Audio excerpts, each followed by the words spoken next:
దేవుని నామం స్తోత్రం కలుగును గాక.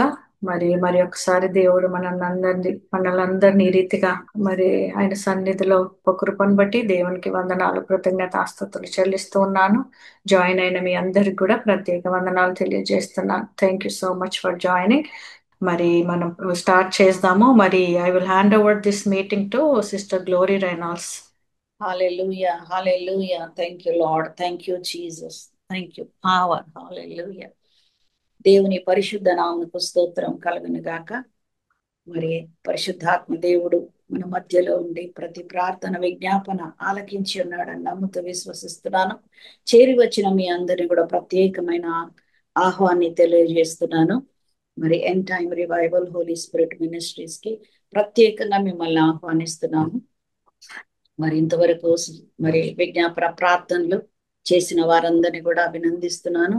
ఈ రీతిగా ప్రార్థన గుంపులు ఈ చివరి దినాల్లో అనేక ప్రార్థనలు చేయవలసి ఉన్నది కనుక దేవుడు మనకు ఏర్పాటు చేసిన ఈ యొక్క జూమ్ మీటింగ్ బట్టి దేవుని స్తుతిస్తున్నాను. ఈ సమయంలో ప్రత్యేకమైన అంశంలో వెళ్దామండి. ఈ సమయంలో చిన్న ప్రార్థన చేసుకొని ఈ యొక్క కార్యక్రమాల్లో ముందుకు వెళ్దామండి. స్తోత్రములు స్తోత్రములు పరిశుద్ధురా, మహోన్నతురా, సర్వశక్తిమంతురా, నీకు వందనాలు స్తోత్రాలు చెల్లిస్తున్నాం ప్రభా. ఈ యొక్క end time revival holy spirit ministries ని బట్టి నీకు వందనాలు, నాయకురాల్ని బట్టి నీకు వందనాలు. ఈ సమయంలో ఈ పూట కొరకు ప్రభా, ఈ సమయం కొరకు ఏర్పాటు చేసిన ప్రభా, ఏర్పాటు చేయబడిన నీ కుమార్తెను ప్రభా హవిలా నెక్స్ గారిని ప్రత్యేకంగా ప్రభా నా తండ్రి మా మధ్యలో నిలబెట్టి వాడుకొనమని, నీ ముఖాంతరములో నుండి ప్రభా మాతో సూటిగా మాట్లాడమని, మా అందరినీ దర్శించమని ప్రార్థిస్తున్నాం ప్రభా. ఈ సమయం మాకు దీవెనకరంగా చేయమని ప్రార్థిస్తూ తండ్రి కుమార పరిశుద్ధాత్మ నామములో మా హృదయాల మీ సన్నిధిలో ఎత్తిపడుచున్నాం తండ్రి.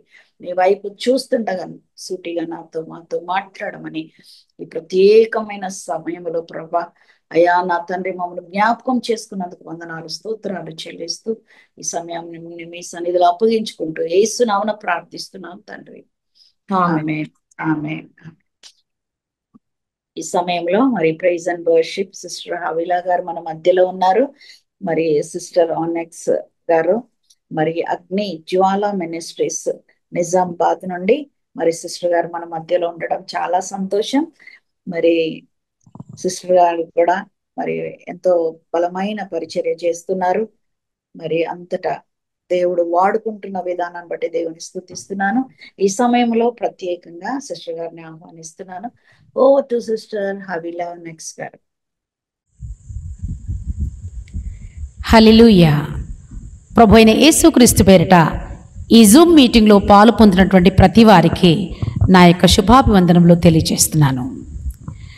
ఈ యొక్క జూమ్ మీటింగ్లో మీ అందరితో కలిసి దేవుని నామాన్ని గొప్ప చేయటానికి, మహింపరచటానికి, ఆయన జుంటి తేనె దారల వంటి మధురమైన వాక్యాన్ని ధ్యానం చేయటానికి దేవుడు నాకు ఇచ్చిన ఈ గొప్ప ఆధిక్యతను బట్టి మొట్టమొదటిగా దేవునికి సమస్త మహిమ, ఘనత, ప్రభావ, అధికార, ఆధిపత్యాలు ఆరోపిస్తున్నాను. ఈ చక్కటి అవకాశాన్ని నాకు కల్పించినటువంటి end time revival holy spirit ministries అధినేత్రి సిస్టర్ ఎస్తేర్ రాణి గారికి నా యొక్క హృదయపూర్వక కృతజ్ఞతలు తెలియజేస్తున్నాను. ముందుగా ఒక స్తుతి గీతం పాడి దేవుని నామాన్ని మహింపరుచుకుందాం. నా జీవితంలో దేవుడు వరమై దొరికాడు. ఆయన్ని వదలక సేవ చేస్తానని నేను ఆయనకు మాటిచ్చాను. ఆయన పొలములో నేను పనిచేస్తుంటే నాకు కావాల్సింది ఆయనే నా సొమ్ముగా ఉంటే చాలు, అదే నా శాలరీ అని చెబుతూ వ్రాసినటువంటి ఈ పాట పాడుతూ మనందరికీ వరమై దొరికినటువంటి దేవుణ్ణి ఆరాధించుదాం. హల్లెలూయా.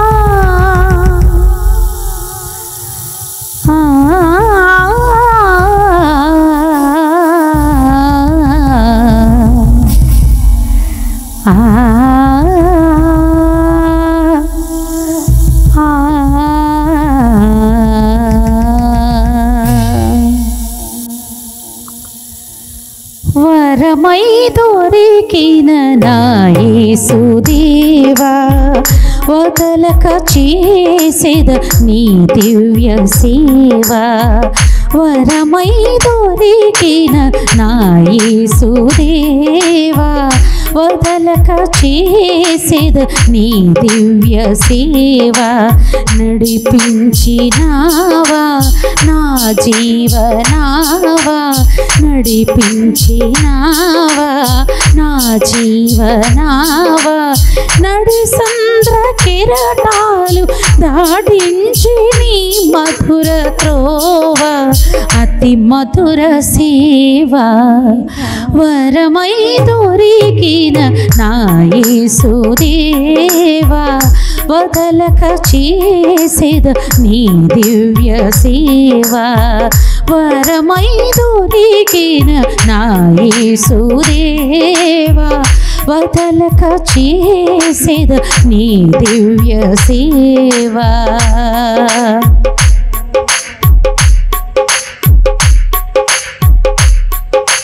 నువ్వు లేని నాడు ఎవరయ్యా తోడు నన్ను మీద అపవాది పొంచుంది చూడు సనిప నిపమా పామరి నిరిస నిసరి సరి మరి మాప మాపాని మరి సని సా మరి సని సా మరి సని నువ్వు లేని నాడు ఎవరయ్యా తోడు నన్ను మింగ అపవాది పొంచుంది చూడు ఆత్మఫలాన్ని కృపావరాల్ని ఆత్మఫలాన్ని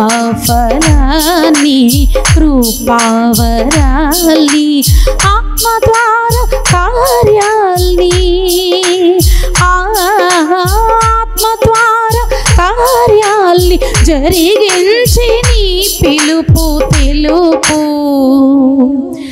నీలోన నిలుపు వరమై వరమై వరమై దొరికిన నా యేసుదేవా వదలక చేసేద నీ దివ్య సేవ వరమై దొరికిన నా యేసుదేవా వదలక చేసేద నీ దివ్య సేవ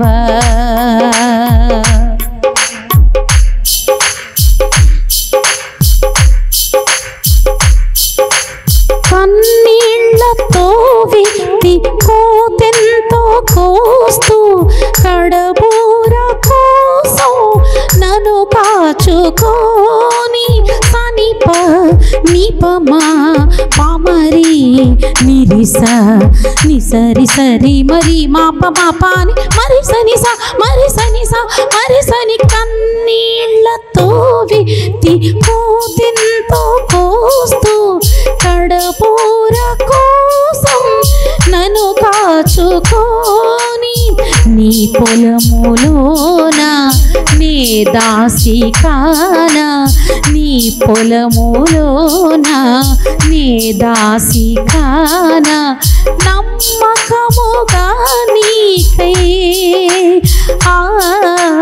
నమ్మకముగా నీకై పని చేయనిమ్ము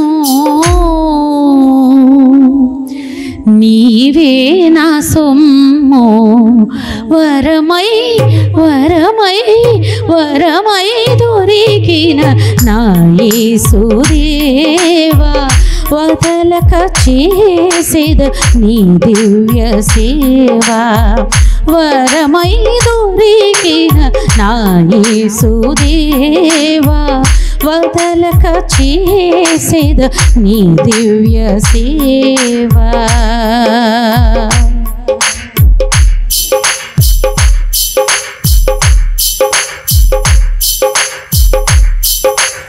ఇరువైపు దూతల నియమించి నాకై ఇమ్మానుయేలుగా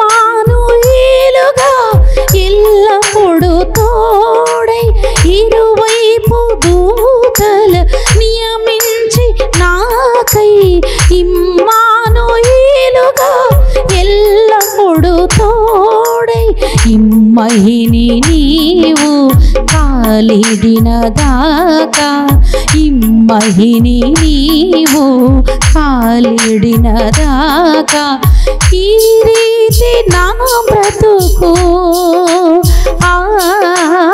ఈ రీతి నా బ్రతుకు నీ సేవలోనే కడతేరిపోని,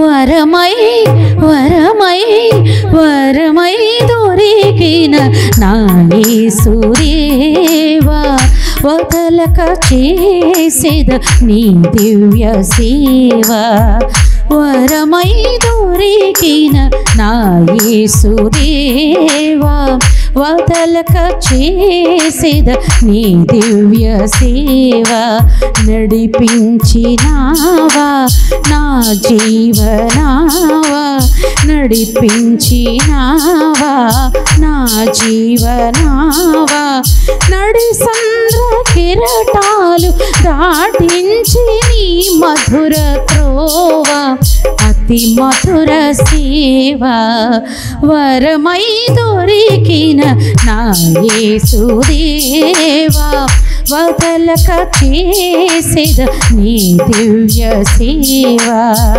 వరమై దొరికిన నా యేసుదేవా, వదలక చేసేద నీ దివ్య సేవా.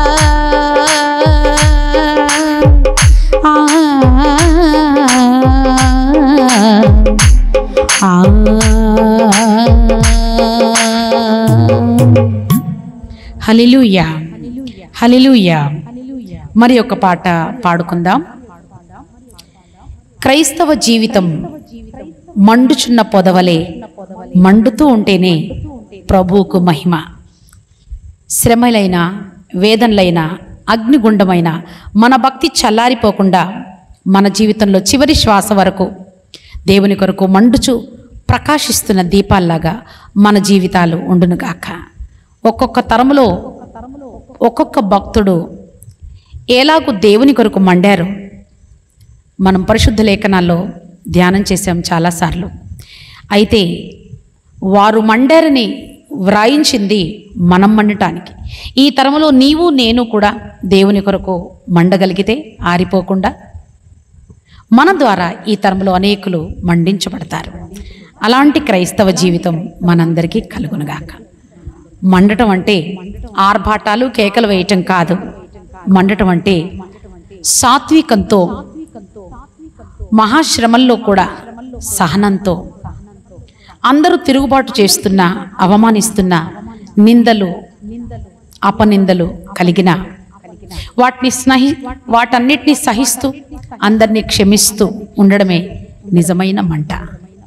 క్రీస్తు లాంటి గుణాలు మనము లోకానికి ప్రచురము చేయుట కొరకే రాజులైన యాజక సమూహముగా, పరిశుద్ధ జనముగా, ఆయన సొత్తైన ప్రజలుగా దేవుడు మనల్ని చీకట్లో నుంచి ఆశ్చర్యకరమైన వెలుగులోనికి పేతురు మొదటి పత్రిక 2:9 ప్రకారం మనల్ని పిలిచారు.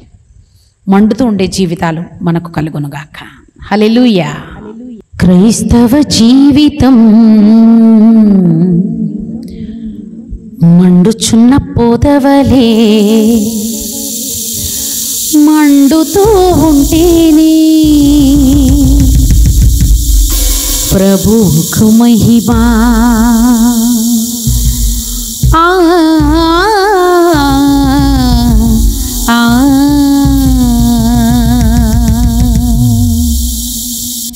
క్రైస్తవ జీవితం మండుచున్న పొదవలే, మండుతూ ఉంటేనే ప్రభువుకు మహిమా.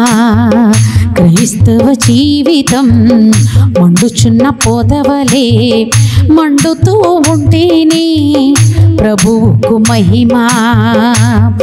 నీలో సహనం, నీలో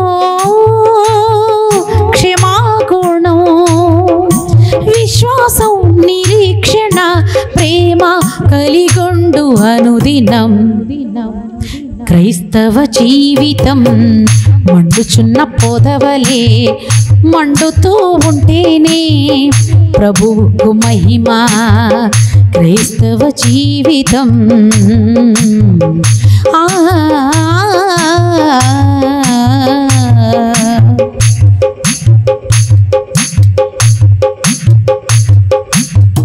హోరేబు పర్వతాన పొదనాడు మండగానే అగ్నిజ్వాలలలోన స్వరమును వినగానే, హోరేబు పర్వతాన పొదనాడు మండగానే అగ్నిజ్వాలలలోన స్వరమును వినగానే, వింత కలిగి మోషే దాని చెంత చేరి, వింత కలిగి మోషే దాని చెంత చేరి, విడుదల నాయకుడై ఫరోని వణికించగా, విడుదల నాయకుడై ఫరోని వణికించగా, ప్రజలకు విడుదల ప్రభువుకు మహిమాయే, ప్రజలకు విడుదల ప్రభువుకు మహిమాయే, ప్రభువుకు మహిమాయే, ప్రభువుకు మహిమాయే.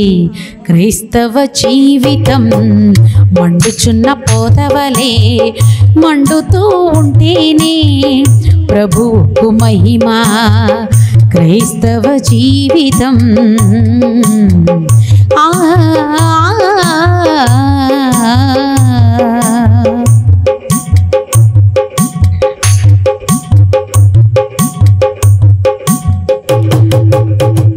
బబులోను అగ్నిగుండం భక్తులను కాల్చలేదే, నీరు చక్రవర్తి మంట ఆత్మలను ఆర్పలేదే.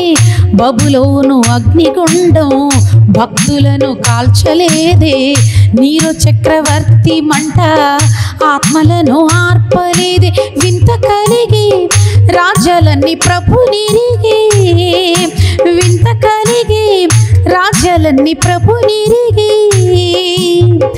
ఈ తరాన నీవు నేను ప్రభుకై మండితే, ఈ తరాన నీవు నేను ప్రభుకై మండితే, ప్రజలకు విడుదల ప్రభువుకు మహిమ, ప్రజలకు విడుదల ప్రభువుకు మహిమ, ప్రభువుకు మహిమ, ప్రభువుకు మహిమ. క్రైస్తవ జీవితం మండుచున్న పొదవలే మండుతూ ఉంటేనే ప్రభువుకు మహిమ. క్రైస్తవ జీవితం మండుచున్న పొదవలే మండుతూ ఉంటేనే ప్రభువుకు మహిమ. నీలో సహనం, నీలో క్షమాగుణం, విశ్వాసం, నిరీక్షణ, ప్రేమ కలిగొండు అనుదినం. క్రైస్తవ జీవితం మండుచున్న పొదవలే మండుతూ ఉంటేనే ప్రభువుకు మహిమ. క్రైస్తవ జీవితం మండుచున్న పొదవలే మండుతూ ఉంటేనే ప్రభువుకు మహిమ, మండుతూ ఉంటేనే ప్రభువుకు మహిమ, మండుతూ ఉంటేనే ప్రభువుకు మహిమ.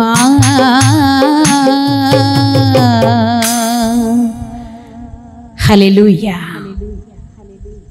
హల్లెలూయా. ప్రభువైన యేసుక్రీస్తు పేరిట మరోసారి మీ అందరికీ నా యొక్క హృదయపూర్వక కృతజ్ఞతలు తెలియచేస్తున్నాను.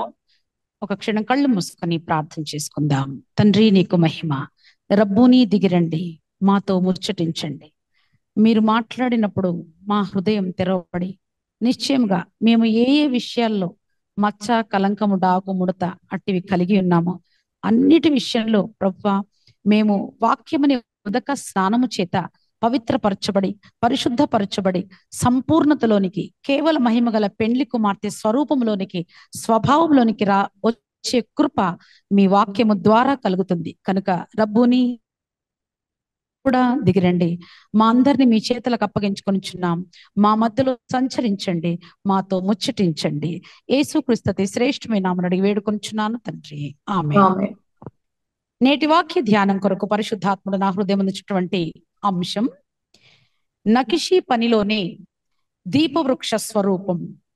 నకిషీ పనిలోనే దీపవృక్ష స్వరూపం, దైవిక శిక్షణలోనే కుమార్తె స్వభావం. దైవిక శిక్షణలోనే పెండ్లి కుమార్తె స్వభావం. ఈరోజు మనము ప్రత్యక్ష గుడారంలో ఉన్న ఉపకరణములలో అతి ప్రాముఖ్యమైన ఒక ఉపకరణాన్ని గురించి ధ్యానం చేస్తూ, ఆ ఉపకరణం వెనకాల ఉన్నటువంటి మన ఆత్మీయ సాదృశ్యాల్ని జ్ఞాపకం చేసుకోవటానికి ప్రభు ఆత్మ ద్వారా మనకు సహాయం చేయునుగాక.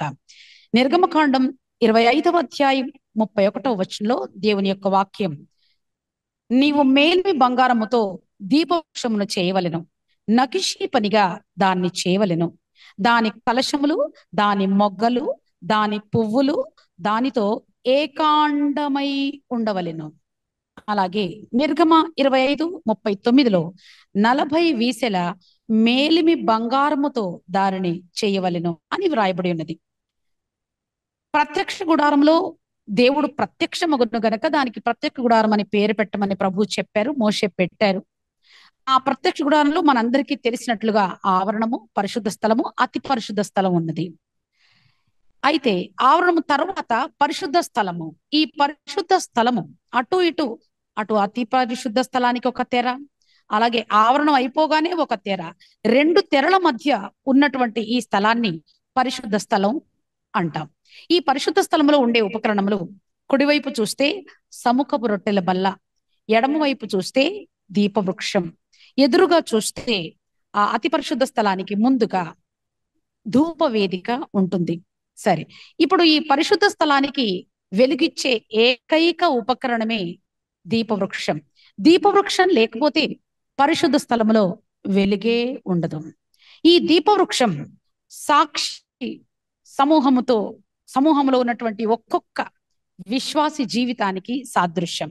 మనమందరం ఈ లోకంలో వెలుగై ఉన్నామని ప్రభు మనకు సెలవిచ్చారు. మనమందరము వెలగాలి, ప్రకాశించాలి. బాప్తిస్మిచ్చి యోహాను మండుచు ప్రకాశించుచున్న దీపమై ఉన్నాడు గనక అతని వెలుగులో కొంతమంది కొంతకాలము ఉండగోరారని ప్రభువు చెప్పారు. అతడు మండుచు ప్రకాశించు దీపముగా ఉన్నాడు గనక అతని వెలుగులో కొంతకాలము ఉండగోరారట కొంతమంది. అనగా దేవుడు ఈ లోకాన్ని సృష్టి చేసినప్పుడు సూర్యుడిని చేశాడు వెలుగు కొరకు, చంద్రుడిని చేశారు వెలుగు కొరకు, నక్షత్రాల్ని కూడా చేశారు. అయితే ఆ వెలుగు కాక బాప్తిస్మిచ్చి ప్రకాశించుచున్న దీపమై ఉన్న ఆ కాలములో ఈ వెలుగంతటినీ పక్కన పెట్టి మనుషులు యోహాను వెలుగులో ఉండాలని ఆలోచించారని ప్రభు అయిన యేసుక్రీస్తు బాప్తిస్మిచ్చి యోహాను గురించి సాక్ష్యం చెప్పారు. అలాగే ఈ రోజు ఈ వాక్యాన్ని ధ్యానం చేసినటువంటి మనం కూడా మన జీవితంలో ఖచ్చితంగా వెలగాలి, ప్రకాశించాలి.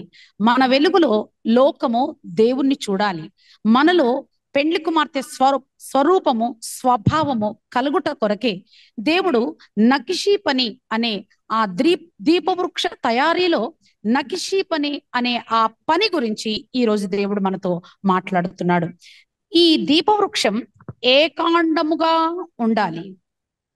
చేసేటప్పుడు మోషేకు దేవుడు కొండ మీద చెప్పిన సూచనలు ఇవి. అది మేలిమి 40 వీసల మేలిమి బంగారపు ముద్ద తగినంత ఉష్ణోగ్రతలో పెట్టి దాన్ని వేడి చేసి ఆ ఉష్ణోగ్రతలో దాన్ని సాగదీసి ఒక ప్రకాండం చేయాలి. అలాగే దాంట్లో నుంచి సాగదీసి ఒక కాండం, 2వ కాండం, 3వ కాండం కుడివైపు, అలాగే అదే ఉష్ణోగ్రతలో ఆ మేలిమి బంగారమును తగినంత ఉష్ణోగ్రతలో పెట్టి ఎడమవైపు కూడా ఒక కాండం, 2వ కాండం, 3వ కాండం చెయ్యాలి. ఈ మధ్యలో ఉన్న ప్రకాండం ప్రభు అయిన యేసుక్రీస్తుకు సాదృశ్యం. ఇటు మూడు ఉన్న కాండములు 6. ఈ 6 కాండములు కూడా విశ్వాసులమైన మనకు సాదృశ్యం. అనగా ప్రకాండమైన ప్రభు అయిన యేసుక్రీస్తులో నుండే మనమందరము తగిన ఉష్ణోగ్రతలో, ఇబ్బంది కొలిమిలో, శ్రమల దారిలో మనము ఉండి ఆయనలో నుండి వాక్యానుసారమైన ఆత్మానుసారమైన జీవితము కలిగి శ్రమలు కూడా సహిస్తేనే మనలో లోకము దేవుని వెలుగును, పెండ్లి కుమార్తె స్వభావాన్ని చూస్తుంది. ప్రతి విశ్వాసి ఉంటే తప్ప వారు పెండ్లి కుమార్తె స్వభావాన్ని ధరించుకోలేరు. లోకానికి దేవుని వాక్యపు వెలుగుతో కూడిన జీవితం, ప్రవర్తన లోకానికి చూపించలేరు. కనుక ఈ నకిషీ పని అనగా అర్థం ఏమిటంటే, దేనికి సాదృశ్యం అంటే శ్రమలు, నిందలు, అవమానాలు, ఎదురు దెబ్బలు, అనేకుల చేత నిర్లక్ష్యపరచబడ్డం, అలాగే హింసింపబడటం, అనేక ఇబ్బందులు, ఏదో ఒక ముళ్ళు అనుకోండి మన జీవితంలో. ఈ శ్రమలు అనే ఈ హ్యామర్ వర్క్ ప్రతి విశ్వాసి జీవితంలో ఉండాలి.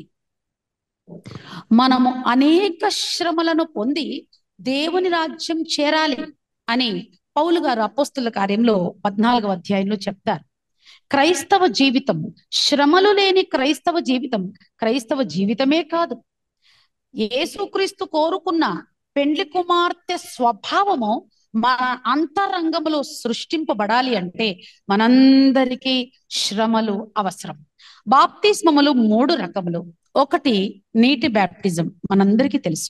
రెండవది పరిశుద్ధాత్మ బ్యాప్టిజం. మార్కు సువార్త 1:8 ప్రకారం, నేను మీకు నీళ్ళలో బ్యాప్టిజం ఇస్తున్నాను, కానీ నా వెనుక వచ్చువాడు పరిశుద్ధాత్మలో బాప్తిస్మం ఇస్తాడని వ్రాయబడింది. ఇక్కడికి 2 బ్యాప్టిజమాలు అయిపోయాయి. ఇక 3వ బాప్తిస్మం వచ్చేసి లూకాసు సువార్త 12వ అధ్యాయం 50వ వచనంలో ఈ శ్రమల బాప్తిస్మాన్ని గురించి ప్రభు చెప్పారు. అక్కడ సందర్భం ఏమిటి అంటే, జబదయ కుమారుల తల్లి ప్రభు దగ్గరికి వచ్చి, నా 2 కుమారుల్లో ఒక్కరిని కుడివైపు ఒకరిని ఎడం వైపు కూర్చోబెట్టుకో నీ రాజ్యంలో అని ఆవిడ ప్రభువుని రిక్వెస్ట్ చేస్తే ఆయన అన్నారు, నేను పొందబో బాప్తిజం వారు పొందగలరా?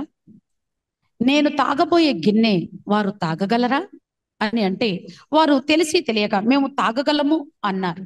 అలాగే ప్రభువు ఈ లూకాసు సువార్త 12:50లో ఏం చెప్తారంటే, నేను పొందవలసిన బాప్తిస్మం ఉన్నది అని చెప్తారు. అప్పటికి ఆయన నీటి బ్యాప్టిజం తీసుకున్నారు. ఆ తర్వాత ఆకాశం తెరవబడి పరిశుద్ధాత్ముడు ఆయన మీదకి పావుర స్వరూపంగా దిగి వచ్చారు కూడా. ఈ 2 బ్యాప్టిజమాలు అయిపోయిన తర్వాత కూడా ఆయన లూకాసు సువార్త 12:50లో నేను పొందవలసిన బాప్తిస్మము ఉన్నది అని, అలాగే తాగవలసిన గిన్నె ఉన్నది.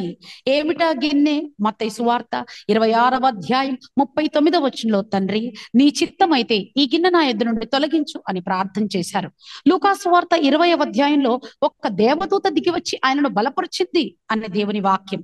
ఆ తదుపరి ఆయన మత్తయి సువార్త 26:42వ వచనంలో ఆయన 2వ మారు వెళ్ళి ఈ ప్రార్థన చేశాడు. ఏమని అంటే, తండ్రి నేను తాగితేనే తప్ప ఈ గిన్నె నా ఎదురు నుండి తొలగిపోకపోతే నీ చిత్తమే సిద్ధించునుగాక అని శ్రమలకు అప్పగించుకున్నారు. ఆ శుక్రవారం ఆయన శ్రమల గిన్నె తాగారు. శనివారం మౌనంగా అపరదయసును తెచ్చే పనిలో ఉన్నారు. అయితే ఆదివారం వచ్చింది, పునరుద్ధాన దినం, ఆయన రిజరక్షన్ డే. మనందరి జీవితంలో కూడా శుక్రవారం వస్తుంది, శ్రమల దినం వస్తుంది. అలాగే మనం అప్పగించుకొని వాక్యానుసారంగా, దేవుని చిత్తానుసారంగా, ఆత్మానుసారంగా అవి సహిస్తూ మనం ముందుకు వెళ్ళగలిగితే ఖచ్చితంగా మన జీవితంలో కూడా పునరుద్ధాన దినం అంటూ ఒకటి ఉంటుంది. విజయం పొందే ఒక దినం ఉంటుంది. మనము తండ్రి యొద్ద మంచి స్థానంలో ఉండే ఒక రోజు మనకు తప్పకుండా వస్తుంది. ప్రతి వారి జీవితంలో శుక్రవారం ఉంటుంది, ప్రతి వారి జీవితంలో ఖచ్చితంగా ఆదివారం కూడా ఉంటుంది. అది మనకు కలుగునుగాక. అయితే ఈ నకిషీ పని మన జీవితంలో జరుగుతున్నప్పుడు మనము ఏమై ఉన్నాము? మధ్యలో యేసులో నుండి మనము ప్రతిదీ వాక్యానుసారంగా శ్రమల కాలంలో మన ప్రవర్తన, మన చూపు, మన మాట, మనం తీసుకునే నిర్ణయాలు, విరక్తి, నిరాశ వీటన్నిటిని పక్కన పెట్టి దేవుని స్తుతిస్తూ, ఆరాధిస్తూ, ఆత్మ వశమునకు అప్పగించుకొనుచు, ఆత్మానుసారంగా, వాక్యానుసారంగా మన ప్రవర్తనను సరి చేసుకుంటూ, ఆయన మనల్ని పరిశోధిస్తున్న కాలములో మనం ఉన్నామని ఎరిగి, యోసేపును పరిశోధించిన దేవుడు మనల్ని పరిశోధిస్తున్నాడని, అబ్రహామును పరిశోధించిన దేవుడు మనల్ని పరిశోధిస్తున్నాడని, వాళ్ళు పరిశోధన తర్వాత, పరీక్ష తర్వాత నెక్స్ట్ స్టేజ్కి వారు ప్రమోషన్ పొందుకున్నారని మనము జ్ఞాపకం చేసుకొని, వాక్యానుసారంగా ఆయనలో నిలిచి ఉంటే మనం ఫలించాలి. యోహాను సువార్త 15వ అధ్యాయం 4వ వచనంలో, నా యందు నిలిచిండుడి, నేను మీ యందు నిలిచియుందును. తీగె ద్రాక్షవల్లిలో నిలిచి ఉంటేనే కానీ తనంతట తానే ఎలాగో ఫలింపదో, అలాగే నా యందు నిలిచి ఉంటేనే కానీ మీరును ఫలింపరు అని వ్రాయబడి ఉంది. కనుక మనము దీపవృక్షం లాగా ఆ 40 వీసల మేలిమి బంగారములో నుంచి తగిన ఉష్ణోగ్రతనే శ్రమల కొలిమిలో, యెషయా గ్రంథం 48వ అధ్యాయం 10వ వచనంలో ఆ కొలిమి వ్రాయబడి ఉంది. నేను నిన్ను పుటము వేసి తిని వెండిని వేసినట్లు కాదు, ఇబ్బంది కొలిమిలో నిన్ను పరీక్షించి తిని అని దేవుని యొక్క వాక్యం. మనము ఇబ్బంది కొలిమిలో అనేక సార్లు పెట్టబడిన వారమై ఉంటాం. ఈ వాక్యం విన్న ప్రియ చెల్లి, తమ్ముడు, అక్క, అన్నయ్య, ఈరోజు నీవు కూడా ఏదో ఒక ఇబ్బందిలో ఉండి ఉండవచ్చు. ప్రభు నీతో మాట్లాడుతున్నారు. ఈ ఇబ్బంది కొలిమిలో నీవు ఉన్నావు కదా, ఎందుకు ఈ శ్రమ, నాకే ఎందుకు ఇంత బాధ, నా ముందర నా క్లాస్మేట్స్, నాకు తెలిసిన బంధువులు, వాళ్ళు అసలు భక్తి లేదు, ప్రార్థన లేదు, వాళ్లకు వాక్యానుసారమైన ఒక కట్టడ లేకుండా బ్రతుకుతున్నారు ఇష్టానుసారంగా, కానీ వాళ్ళు బానే ఉన్నారు, నాకెందుకు ఈ శిక్ష, నాకెందుకు ఈ శ్రమ అని నీ మనస్సు నిన్ను అనేక సార్లు ప్రశ్నిస్తుందేమో, నువ్వు బాధపడుతున్నావేమో. హెబ్రీయులకు రాసిన పత్రిక 12వ అధ్యాయం 6వ వచనంలో, ప్రభువు తాను ప్రేమించు వానిని శిక్షించి తాను స్వీకరించు ప్రతి కుమారుణ్ణి దండించును అని వ్రాయబడి ఉంది. హెబ్రీ 12:10లో, మనము తన పరిశుద్ధతలో పాలు పొందవలనని మన మేలు కొరకే ఆయన మనలను శిక్షించుచున్నాడు అని వ్రాయబడి ఉన్నది. ప్రియ చెల్లి, తమ్ముడు, అక్క, అన్నయ్య, దేవుడు నిన్ను స్వీకరిస్తున్నాడు. నీ మీద శ్రమలు వస్తున్నాయంటే, నగిషీ పని నీ మీద జరుగుతుందంటే, నీ జీవితంలో మానసికంగా నువ్వు అనేక సార్లు అర్థం లేకుండా, కారణం లేకుండా కొన్నిసార్లు నీవు ఇబ్బంది కొలిమిలో పెట్టబడితే, నువ్వు సంతోషించాల్సినటువంటి విషయం ఏమిటంటే, దేవుడు నిన్ను తన కుమారుడిగా, తన కుమార్తెగా స్వీకరించుట కొరకు నీలో ఉన్న మచ్చ, డాగు, కలంకం, అట్టిది మరి ఏది లేకుండా పరిశుద్ధతలోనికి నిన్ను నడిపించి తన కుమార్తెగా, తన కుమారుడిగా నిన్ను సెటిల్ చేయటానికే దేవుడు నీకు శ్రమను కలిగించారు. నిర్గమకాండం 31వ అధ్యాయం 7 నుంచి 9 వరకు చూస్తే, ప్రత్యక్ష గుడారంలో ఉపకరణముల జాబితా ఉంది. ఆ జాబితాలో అన్నిటికీ ఆ కరుణాపీఠం, అలాగే బలిపీఠం, ఇవన్నీ రాసిపెట్టి ఉన్నాయి కదా. వాటన్నిటి కూడా ముందు ఒక పదం వాడబడలేదు. కేవలం ఆ పదము దీపవృక్షానికి మాత్రమే వాడబడింది. ఏమిటది అంటే, నిర్మలమైన దీపవృక్షం అన్నారు. నిర్మలమైన మందసం అనలేదు, నిర్మలమైన కరుణాపీఠం అనలేదు, నిర్మలమైన గంగాళం అనలేదు, నిర్మలమైన బలిపీఠం అనలేదు, నిర్మలమైన దీపవృక్షము. హల్లెలూయా. సో విశ్వాసి అయినటువంటి నీవు, నేను, పెండ్లి కుమార్తెగా సిద్ధపడుతున్న నీవు, నేను, హెబ్రీయులకు రాసిన పత్రిక 12:14లో ఉన్నట్లు నిర్మలంగా, అందరితో పరిశుద్ధంగా, అందరితో సమాధానంగా ఉండాలని దేవుని యొక్క చిత్తం.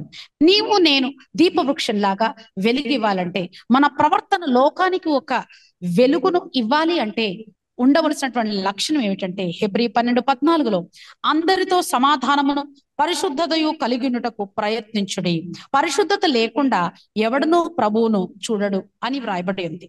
మనము శ్రమలో ఉన్నప్పుడు చాలా మంది మీద సనుగుతాం, గులుగుతాం. కొంతమంది ప్రార్థన వదిలేసి దేవుణ్ణి పక్కన పెట్టి ఆలయం కూడా వెళ్లకుండా, దేవునితో సాంగత్యం అనేది, స్నేహం అనేది తెంచేసుకుని, ఇక నాకు దేవుడొద్దు, ప్రార్థన వద్దు, బైబిల్ వద్దు అని ఈ లోకానుసారమైనటువంటి ఏదో ఒక రకంగా తమ బాధను మరచిపోవటానికి ఈ లోకానికి సంబంధించిన అలవాట్లలో పడిపోవడం కొన్నిసార్లు భక్తుల జీవితాల్లో కూడా మనం చూస్తాం. అయితే శ్రమల కొలిమిలో, ఇబ్బంది కొలిమిలో, నకిషి పనిలో మనము ఉన్నప్పుడు, దేవుడు మనల్ని అలా పెట్టినప్పుడు మనము సమాధానంగా ఉండాలి, అందరితో పరిశుద్ధంగా ఉండాలి, అందరితో సమాధానంగా ఉండాలి అని దేవుని యొక్క వాక్యం. అప్పుడే నీవు నిర్మలమైన దీప వృక్షంగా నీ చూపు, మాట, ప్రవర్తన, నీ క్రియలు, నీ సత్క్రియలు లోకంలో వెలుగులాగా ప్రకాశిస్తాయి. ఓ దేవుని బిడ్డలంటే ఇలా ఉంటారు. శ్రమల్లో కూడా వాళ్ళు ఇలా పరిశుద్ధతను కాపాడుకుంటారు. శ్రమల్లో కూడా వాళ్ళు గుణగకుండా, సనగకుండా పరిశుద్ధతను కాపాడుకుంటూ సమాధానాన్ని కూడా కాపాడుకుంటారు. తమకు కలిగిన శ్రమకు ఎవరో కారకులని వారి మీద వీరి మీద దుమ్మెత్తి పోయేరు. ఇది బైబిల్ పద్ధతి కాదన్నమాట. అందుకే వాళ్ళు అలా ఉన్నారని మనలో నుండి మన ప్రవర్తన ద్వారా దేవుని యొక్క వాక్యపు వెలుగు ఇతరులకు ప్రకాశిస్తుంది. అప్పుడు వారు వచ్చి మనల్ని అడుగుతారు. ఒకానొక దినమున దేవుడు ఖచ్చితంగా ప్రతి శ్రమ నుంచి మనల్ని విడిపిస్తారు. ఆ దినమున మనం సాక్షులమై ఉంటాం. మన జీవిత సాక్ష్యము వారికి వెలుగుగా ప్రకాశిస్తుంది. అప్పుడు ఆ ఆత్మలు మనము దేవుని కొరకు సంపాదించగలుగుతాం. వారు మనలో పెండ్లి కుమార్తెకు ఉండవలసినటువంటి స్వభావాన్ని చూస్తారు. అలాగే ఈ యొక్క శిక్ష మనము భరిస్తున్నప్పుడు మనము ఈ శిక్షను ఎలా పరిగణిస్తామో హెబ్రీయులకు రాసిన పత్రికలో పౌలు గారు ఎక్స్ప్లెయిన్ చేస్తున్నారు. 12వ అధ్యాయం 11వ వచనం, ప్రస్తుతం అందు సమస్త శిక్షయు దుఃఖకరముగా కనబడునే గాని సంతోషకరముగా కనబడదు. అయినను దాని యందు అభ్యాసము కలిగిన వారికి అది నీతియను సమాధానకరమైన ఫలమిచ్చును. అలాగే కీర్తన 97:11లో నీతిమంతుల కొరకు వెలుగును, యథార్థవంతుల కొరకు ఆనందమును విత్తబడి ఉన్నవి అని వ్రాయబడింది. మనము శ్రమల్లో కూడా మన నీతిని, దేవుడు మనకిచ్చిన నీతిని కాపాడుకుంటూ యథార్థతతో ఉంటే దేవుడు ఆ శ్రమలలో మనకు ఒక ఆనందమును విత్తుతాడు అని వ్రాయబడింది. ఈ రోజు ఒక విత్తనం వేసామనుకోండి, వెంటనే అది ఫలించదు. ఉదాహరణకి యోసేపు జీవితంలో గోతిలో పడిన అనుభవంలోను, చెరసాల అనుభవంలోను అతడు యథార్థంగా ఉన్నాడు, నమ్మకంగా ఉన్నాడు, ఆత్మలో ఉన్నాడు, దేవునితో సాంగత్యం చేస్తున్నాడు, దేవుని సహవాసంలో, స్నేహంలో ఆయన ఉన్నాడు. కనుక ఆయన అక్కడ అతని కొరకు ఆ చెరసాల్లో ఉన్నప్పుడు ఆనందమును విత్తాడు. ఒక్కరోజు అది ఆయనకు ఒక ఫరో నుంచి ఒక పిలుపు వచ్చింది. ఒకే ఒక దినాన అతనికి ఉంగరం పెట్టబడింది, సన్నపు నార వస్త్రములు అతడు ధరించాడు, అతడు 2వ రథం మీద కూర్చున్నాడు. ఒక ఆసనతో అనే అందమైన ఆత్మీయ అలాగే బాహ్య సౌందర్యము కలిగినటువంటి ఓను అనే ఒక యాజకుని యొక్క కుమార్తె అతనికి భార్య అయింది. ఆ విధంగా ఆనందమును అతని జీవితంలో ఆ ఫలభరితం అవ్వడం యోసేపు చూశాడు. అది ఎక్కడ విత్తబడింది? మనము శ్రమలో ఉన్నప్పుడు, యోసేపు చెరసాలలో ఉన్నప్పుడు అతనికి ఆనందం విత్తబడింది. ఒకానొక రోజు అన్ని వచ్చాయి. అతని బాధ, అతని తండ్రి ఇంటి వారందరినీ, అతనికి కలిగిన సమస్త బాధను అతడు మరచిపోతూ తన మొదటి కుమారునికి మనష్షే అని పేరు పెట్టాడు. కనుక ప్రియ చెల్లి, తమ్ముడు, అక్క, అన్నయ్య, ఈ రోజు ఎలాంటి సమస్యలు శిక్షలాగా మనం అనుభవిస్తున్నా, అది మనకు దుఃఖకరముగా ఉన్నా, ఈ రోజు ఇలాంటి యథార్థమైన దేవుని వాక్యానుసరమైన ప్రవర్తనను ప్రవర్తించి దేవునికి దూరంగా వెళ్లకుండా నీ భక్తిని కాపాడుకుంటే, నీ విశ్వాసాన్ని కాపాడుకుంటే, నీ పరిశుద్ధతను కాపాడుకుంటే, నీ యథార్థతను కాపాడుకుంటే, ముఖ్యంగా నీ నోటిని కాపాడుకుంటే, నీ ప్రార్థన జీవితాన్ని కాపాడుకుంటే, నీ జీవితంలో దేవుడు ఆనందాన్ని విత్తపడుతున్నాడు. అదే భాషకుత్రి విరిషంగల ఎవరైతే ఇలాంటి శ్రమలో ఉన్నారో, ఇబ్బంది కొలిమిలో పెట్టబడ్డారో, ఎవరి జీవితం నకిషి పనిలో ఉన్నదో వారితో దేవుడు ఇప్పుడు మాట్లాడుతున్నాడు. నీవు ఏ ఇబ్బంది గుండా, ఏ సమస్య గుండా నువ్వు వస్తున్నావో, నీవు యథార్థంగా నీ పరిశుద్ధతను కాపాడుకుంటే, ప్రార్థన జీవితాన్ని కాపాడుకుంటే, దేవునితో సంబంధాన్ని కాపాడుకుంటే, నీ విశ్వాసం పెంచుకోగలిగితే కన్నీళ్లతో ఆయన పాదాలు కడిగి ఆయనకు మరింత దగ్గరగా నువ్వు హత్తుకొనగలిగితే, ఇదిగో ఈ రోజే దేవుడు నీకు ఆనందాన్ని విత్తుతున్నాడు. ఒక్కరోజు నువ్వు ఆ పంటను కోస్తావు. యోసేపులాగా సంతోషించే దినాలు దేవుడు నీకు ఖచ్చితంగా అనుగ్రహిస్తారు. దేవునికి మహిమ కలుగును గాక. అయితే మన జీవితంలో మనం ఎదుర్కొంటున్నటువంటి ఈ శిక్ష, దేవుడు మనల్ని కుమారులుగా స్వీకరించడానికి, కుమార్తెలుగా స్వీకరించడానికి దేవుడు మనకు ఇబ్బంది కొలిమిని ఇవ్వడం మన అదృష్టం. అయితే దాన్ని మనము సరి అయిన ఆత్మతో స్వీకరించాలి. అప్పుడు మన జీవితపు ముగింపు బాగుంటుంది. ఆరంభం కంటే అంతం మేలు కదండి. అలాగే మన జీవితము కొన్నాళ్ళు బాగుండి ప్రార్థనా పరులై, భక్తి పరులై, దేవునిలో చాలా చురుకుగా సేవలో ఆత్మల భారంలో ఉంటూ కొన్నాళ్ల తర్వాత ఆ ఆత్మల భారము లేక, దేవునితో స్నేహము లేక చెడిపోయిన వాళ్ళు, భ్రష్ట మనసుకు తమను తాము అప్పగించుకున్న వారు ఎంతో మంది ఉన్నారు. ఎందుకు ఇలా తయారయ్యావు అంటే, దేవుడిని నమ్ముకుంటే నాకు ఇలాగైంది అలాగైంది,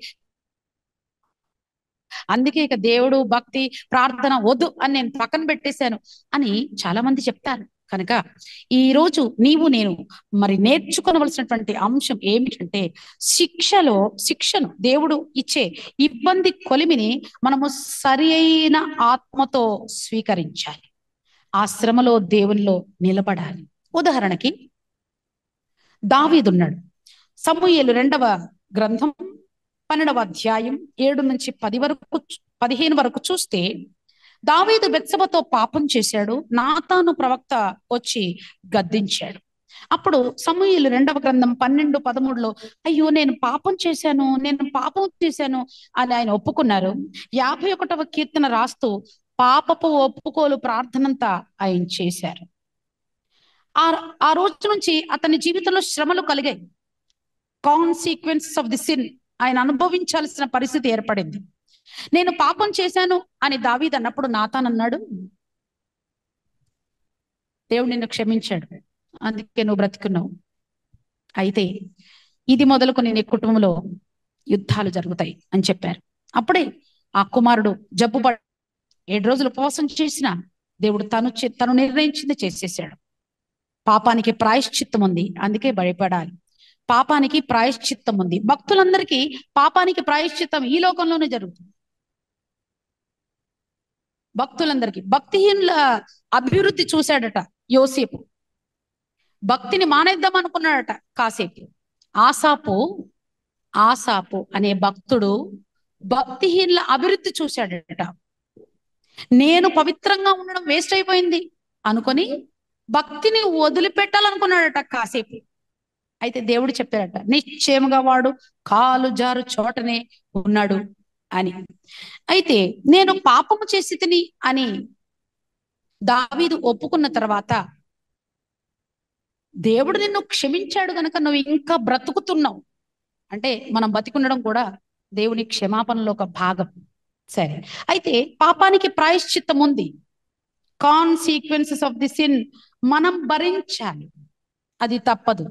అయితే ఒక శుభవార్త, పరలోకంలో మన పాపాలేవి తిరిగి దేవుడు జ్ఞాపకం చేసుకున్నాడు. ఈ లోకంలోనే మనము అవి అనుభవించడం వలన మనము ఇక్కడే మచ్చ, కలంకము, డాగు, ముడత అట్టిది మరి ఏది లేని కేవలం మహిమగల పెండ్లి కుమార్తెగా సిద్ధపడి ప్రకటన 4:1 ప్రకారం ఇక్కడికి ఎక్కి రమ్ము అనే ప్రభు స్వరాన్ని విని మేఘముల మీద ఆయన యొద్దకు ఆరోహణమయ్యే అదృష్టాన్ని పొందుకుంటాం. హల్లెలూయా. కనుక ఇప్పుడు దావీదు అనుభవిస్తున్నటువంటి శ్రమల్లో అబ్షాలోము, అందమైన కుమారుడు అబ్షాలోము చనిపోయాడు. అందమైన మొదటి కుమారుడైనటువంటి అమ్నోను సొంత చెల్లిని చెరపడం జరిగింది. అందమైన తామారు చెరపబడినది ఇంట్లో ఉంది. ఇలాంటివన్నీ జరుగుతున్నప్పుడు అబ్షాలోము తండ్రికి విరోధంగా సింహాసనం ఆశిస్తున్న టైంలో, దావీదు పారిపోయిన సమయంలో షిమి అనే ఒకడు దావీదును శపిస్తూ వెంటబడి, చీపో నీవు పాపాత్ముడివి, నువ్వు శపించబడిన వాడవు, నువ్వు సౌలు కుటుంబానికి చేసిన అన్యాయాన్ని, నువ్వు చేసిన నరహత్యను దేవుడు నీ మీదకి తీసుకొచ్చాడు అని అంటే, అప్పుడు సెరూయా కుమారులు వచ్చి ఈ కుక్క లాంటి వాడిని చంపేద్దామా అని ఏసేయమంటావా అని అడిగితే, నా కడుపున పుట్టిన అబ్షాలోమే నాకు ఈ విధంగా చేసి ఉండగా సెరూయా కుమారులారా, మీకెందుకు నన్ను గురించిన బాధ? వాడు ఎలాగైతే శపిస్తున్నాడో ఆ శాపము దేవుడు విని దాన్ని నాకు ఆశీర్వాదంగా మారుస్తాడు అని శ్రమలో దేవుని ఆశ్రయించి దేవుని యందు నిరీక్షణ నుంచి విశ్వాసంతో తన తన ఆత్మీయ జీవితాన్ని, దేవునితో సంబంధాన్ని కాపాడుకున్నాడు దావీదు. 2వ సమూయేలు 16, 11, 12లో దావీదు పలికిన ఆ మాటలు మనం చదువుతున్నాం. అయితే దావీదు తనను గద్దించినటువంటి నాతానును విమర్శించలేదు. అసలైతే అతడు రాజు, చంపేయచ్చు, ఏసేయండి వీడిని లేపేయండి అని అనొచ్చు నాతాను, కానీ అలా అనలేదు. పైగా అతని కుమారుల్లో ఒక కుమారునికి నాతాను అని ఆ ప్రవక్త పేరు పెట్టుకున్నాడు. సమూయేలు 2వ గ్రంథం 5వ అధ్యాయం 14వ వచనంలో అతని కుమారులలో ఒకనికి నాతాను అని పేరు పెట్టుకొని నాతానును మరి ఎక్కువగా ఘనపరిచాడు, గౌరవించాడు. చివరికి కూడా తన కుమారుడైన సొలొమోనును తదుపరి రాజుగా చేసిన సందర్భంలో నాతాను యొక్క డైరెక్షన్ లోనే, నాతానుతో సంభాషించి వాటిని నిర్ణయించి నాతాను ద్వారానే తన కుమారుడైన సొలొమోనును ఆయన రాజుగా చేసినట్లుగా, పట్టాభిషేకం చేసినట్లుగా చూస్తున్నాం. ఇదంతా ఎందుకు ధ్యానం చేస్తున్నాం అంటే, దేవుడు మనకిచ్చే ఇబ్బంది, కొలిమి, శిక్ష, ప్రాయశ్చిత్తం అదేదైనా సరే అది మనము సరి అయిన ఆత్మతో స్వీకరించాలి. అలా స్వీకరించాడు దావీదు. అందుకే దావీదు యొక్క ప్రవర్తన అంతా కూడా దేవుడు రాసి ఆయన అంటాడు, ఒక బెత్సెబా విషయంలోనే అతడు తప్పు చేశాడు, మరి ఏ విషయంలో తప్పు చేయలేదని దేవుడే సాక్ష్యం చెప్పాడు. ఆ తదుపరి ప్రతి రాజు యొక్క జీవిత చరిత్రను రాస్తూ ముగిస్తూ చివరికి దావీదు యొక్క జీవితాన్ని, దావీదు యొక్క భక్తిని పరిమాణంగా, కొలతగా, కొలమానంగా దేవుడు తీసుకున్నాడు. దావీదు జీవితం అలా ప్రకాశించింది. దావీదు తర్వాత వచ్చిన ప్రతి రాజు యొక్క చరిత్ర దేవుడు ముగింప చేస్తూ దావీదు యొక్క ప్రవర్తనను కొలమానముగా తీసుకునేటట్టుగా శ్రమల్లో కూడా దావీదు ఆ నకిషి పనికి అతడు ఎవరిని నిందించలేదు, పరిశుద్ధత కాపాడుకున్నాడు, సమాధానాన్ని కాపాడుకున్నాడు, దేవునికి దూరం అవ్వలేదు. అందుకే దావీదు యొక్క జీవిత ముగింపు అద్భుతంగా ముగించబడింది. తన కుమారునికి తన రాజ్యాన్ని, సింహాసనాన్ని ఇస్తూ అతనికి బుద్ధి చెప్పి చక్కగా మాట్లాడి అన్ని అప్పగించి మరి ప్రశాంతంగా దేవుని సన్నిధికి చేరుకున్నాడు. కానీ సౌలు విషయం చూస్తే సమూయేలు, 1 సమూయేలు 15:26లో చూస్తే సమూయేలు వచ్చి సౌలుకు చెప్పినట్టు చేసిన గద్దింపులో సౌలు ఎప్పుడు కూడా అయ్యో నా తప్పైపోయింది, సారీ అని ప్రభు దగ్గరకు వచ్చి పశ్చాత్తాపడి ప్రార్థన చేసి ప్రభుతో, ప్రభు ఇక ఇది ఒక్కసారి క్షమించు అని అతడు అడిగినట్టు లేదు. కానీ పైగా సమూయేలు నువ్వు అందరి ఎదుట నన్ను గణపరిచి నువ్వు నాతో పాటు అక్కడ నిలబడు అని బలవంతం చేస్తాడు. అతడు లాగినప్పుడు సమూయేలు దుప్పటి వస్త్రం కూడా చినిగిపోయిందని దేవుని యొక్క వాక్యం. అప్పుడు సమూయేలు అంటాడు, నీ చేతిలో నుంచి ఈ రాజ్యాన్ని నీ పొరుగువాని చేతికి దేవుడు ఇవ్వబోతున్నాడు అంటారు. ప్రభు కూడా అప్పుడు చెప్తారు, నువ్వు అక్కడ ఇంకా అతనితో ఉండాల్సినటువంటి పని లేదు అని. ఆ రోజు నుంచి దేవుడు అతన్ని, సౌలును విసర్జించాడు. సమూయేలు ద్వారా వచ్చిన హెచ్చరిక, సమూయేలు ద్వారా వచ్చిన గద్దింపు, దిద్దుబాటు, ఆ నకిషి పని సౌలు సరి అయిన ఆత్మతో స్వీకరించలేదు. సరి అయిన పశ్చాత్తాప హృదయం అతనికి లేదు. నేను చేసిన తప్పు వలన ఇలా జరిగింది, అయ్యో నన్ను దేవుడు విసర్జిస్తాడట అని ఆ రోజే ఉపవాసం చేసి ప్రార్థన చేసి దేవునికి మరింత దగ్గరగా వస్తే సౌలు జీవితం అలా అర్థంతరంగా ఆత్మహత్య చేసుకుని ముగించేది కాదు. ప్రియ చెల్లి, తమ్ముడు, అక్క, అన్నయ్య, సౌలు బతికిన దినములన్నిటను సమూయేలు అతన్ని దర్శించలేదు అని వ్రాయబడింది. తన జీవితంలో దైవజనుడు దూరమయ్యాడు, దైవజనుడి దర్శనం దూరమైంది, ప్రవచనం దూరమైంది, దేవుని యొక్క చిత్తం, ఉద్దేశం చెప్పటానికి దిక్కు లేకుండా ఆ సౌలు జీవితం ముగించబడింది. సమూయేలు 1 గ్రంథం 16:1లో సమూయేలుతో దేవుడు అంటాడు, నేను సౌలును విసర్జించాను, నీవు అతని గురించి ప్రార్థించాల్సిన అవసరమే లేదు అని, కనీసం ప్రార్థించడం కూడా అవసరం లేదని చెప్పారు. కనుక ప్రియ చెల్లి, తమ్ముడు, అక్క, అన్నయ్య, సమూయేలు హెచ్చరిస్తున్నప్పుడు సౌలు మీ దేవుని కొరకే తెచ్చాం, అమాలేకు దేశం నుంచి నీ దేవుని కొరకే ఈ గొర్రెలను కోడలను తెచ్చాం అని అలా మాట్లాడాడు. ఇదిగో నీ ప్రజలు అడిగితేనే, కొవ్విన వాటిని ఉంచమని చెప్తేనే నేను అలా కడగా ఉంచాను వాటిని నీ దేవునికే అని అలాగా మాట్లాడటం చూస్తాం. అలాగా వాద్యం ఆడటం దేవుని యొక్క చిత్తం కాదు, పెండ్లి కుమార్తె స్వభావం కాదు. కొరింథీయులకు రాసిన మొదటి పత్రిక 6:7 ఒకని మీద ఒకడు వాద్యమాడుట మీలో ఇప్పటికే కేవలం లోపం, అంతకంటే అన్యాయము సహించుట మేలు కాదా అని వ్రాయబడింది. మనం శ్రమలో ఉన్నా ఆ శ్రమకు ఎవరో కారణం అవుతారు, అయితే అసలు కారణం అది కాకపోవచ్చు. దాని వెనకాల దేవుడు నిన్ను పరీక్షిస్తుండవచ్చు. నీ మీద శిక్ష, ఇబ్బంది కొలిమి ఆయన ప్రయోగిస్తూ నిన్ను పరిశోధిస్తూ నీ విశ్వాస పరిమాణాన్ని పెంచుతూ ఉండొచ్చు. పేతురు గారు రాసిన మొదటి పత్రికలో దేవుని యొక్క వాక్యం, నశించిపోని మీ విశ్వాసం. ఈ యొక్క వెండి బంగారం నశించిపోతాయి. నశించిపోయే సువర్ణాన్ని అగ్నిలో పుటం వేస్తారు, కాలుస్తారు కదా, దాన్ని పరీక్షిస్తారు అగ్నిలో. అయితే నశించని నీ విశ్వాసము దేవుడు పరీక్షించటానికి నిన్ను పుటంలో వేస్తాడని దేవుని యొక్క వాక్యం సెలవిస్తుంది. శ్రమల ద్వారా మన విశ్వాసం అటో ఇటో తేలిపోతుంది.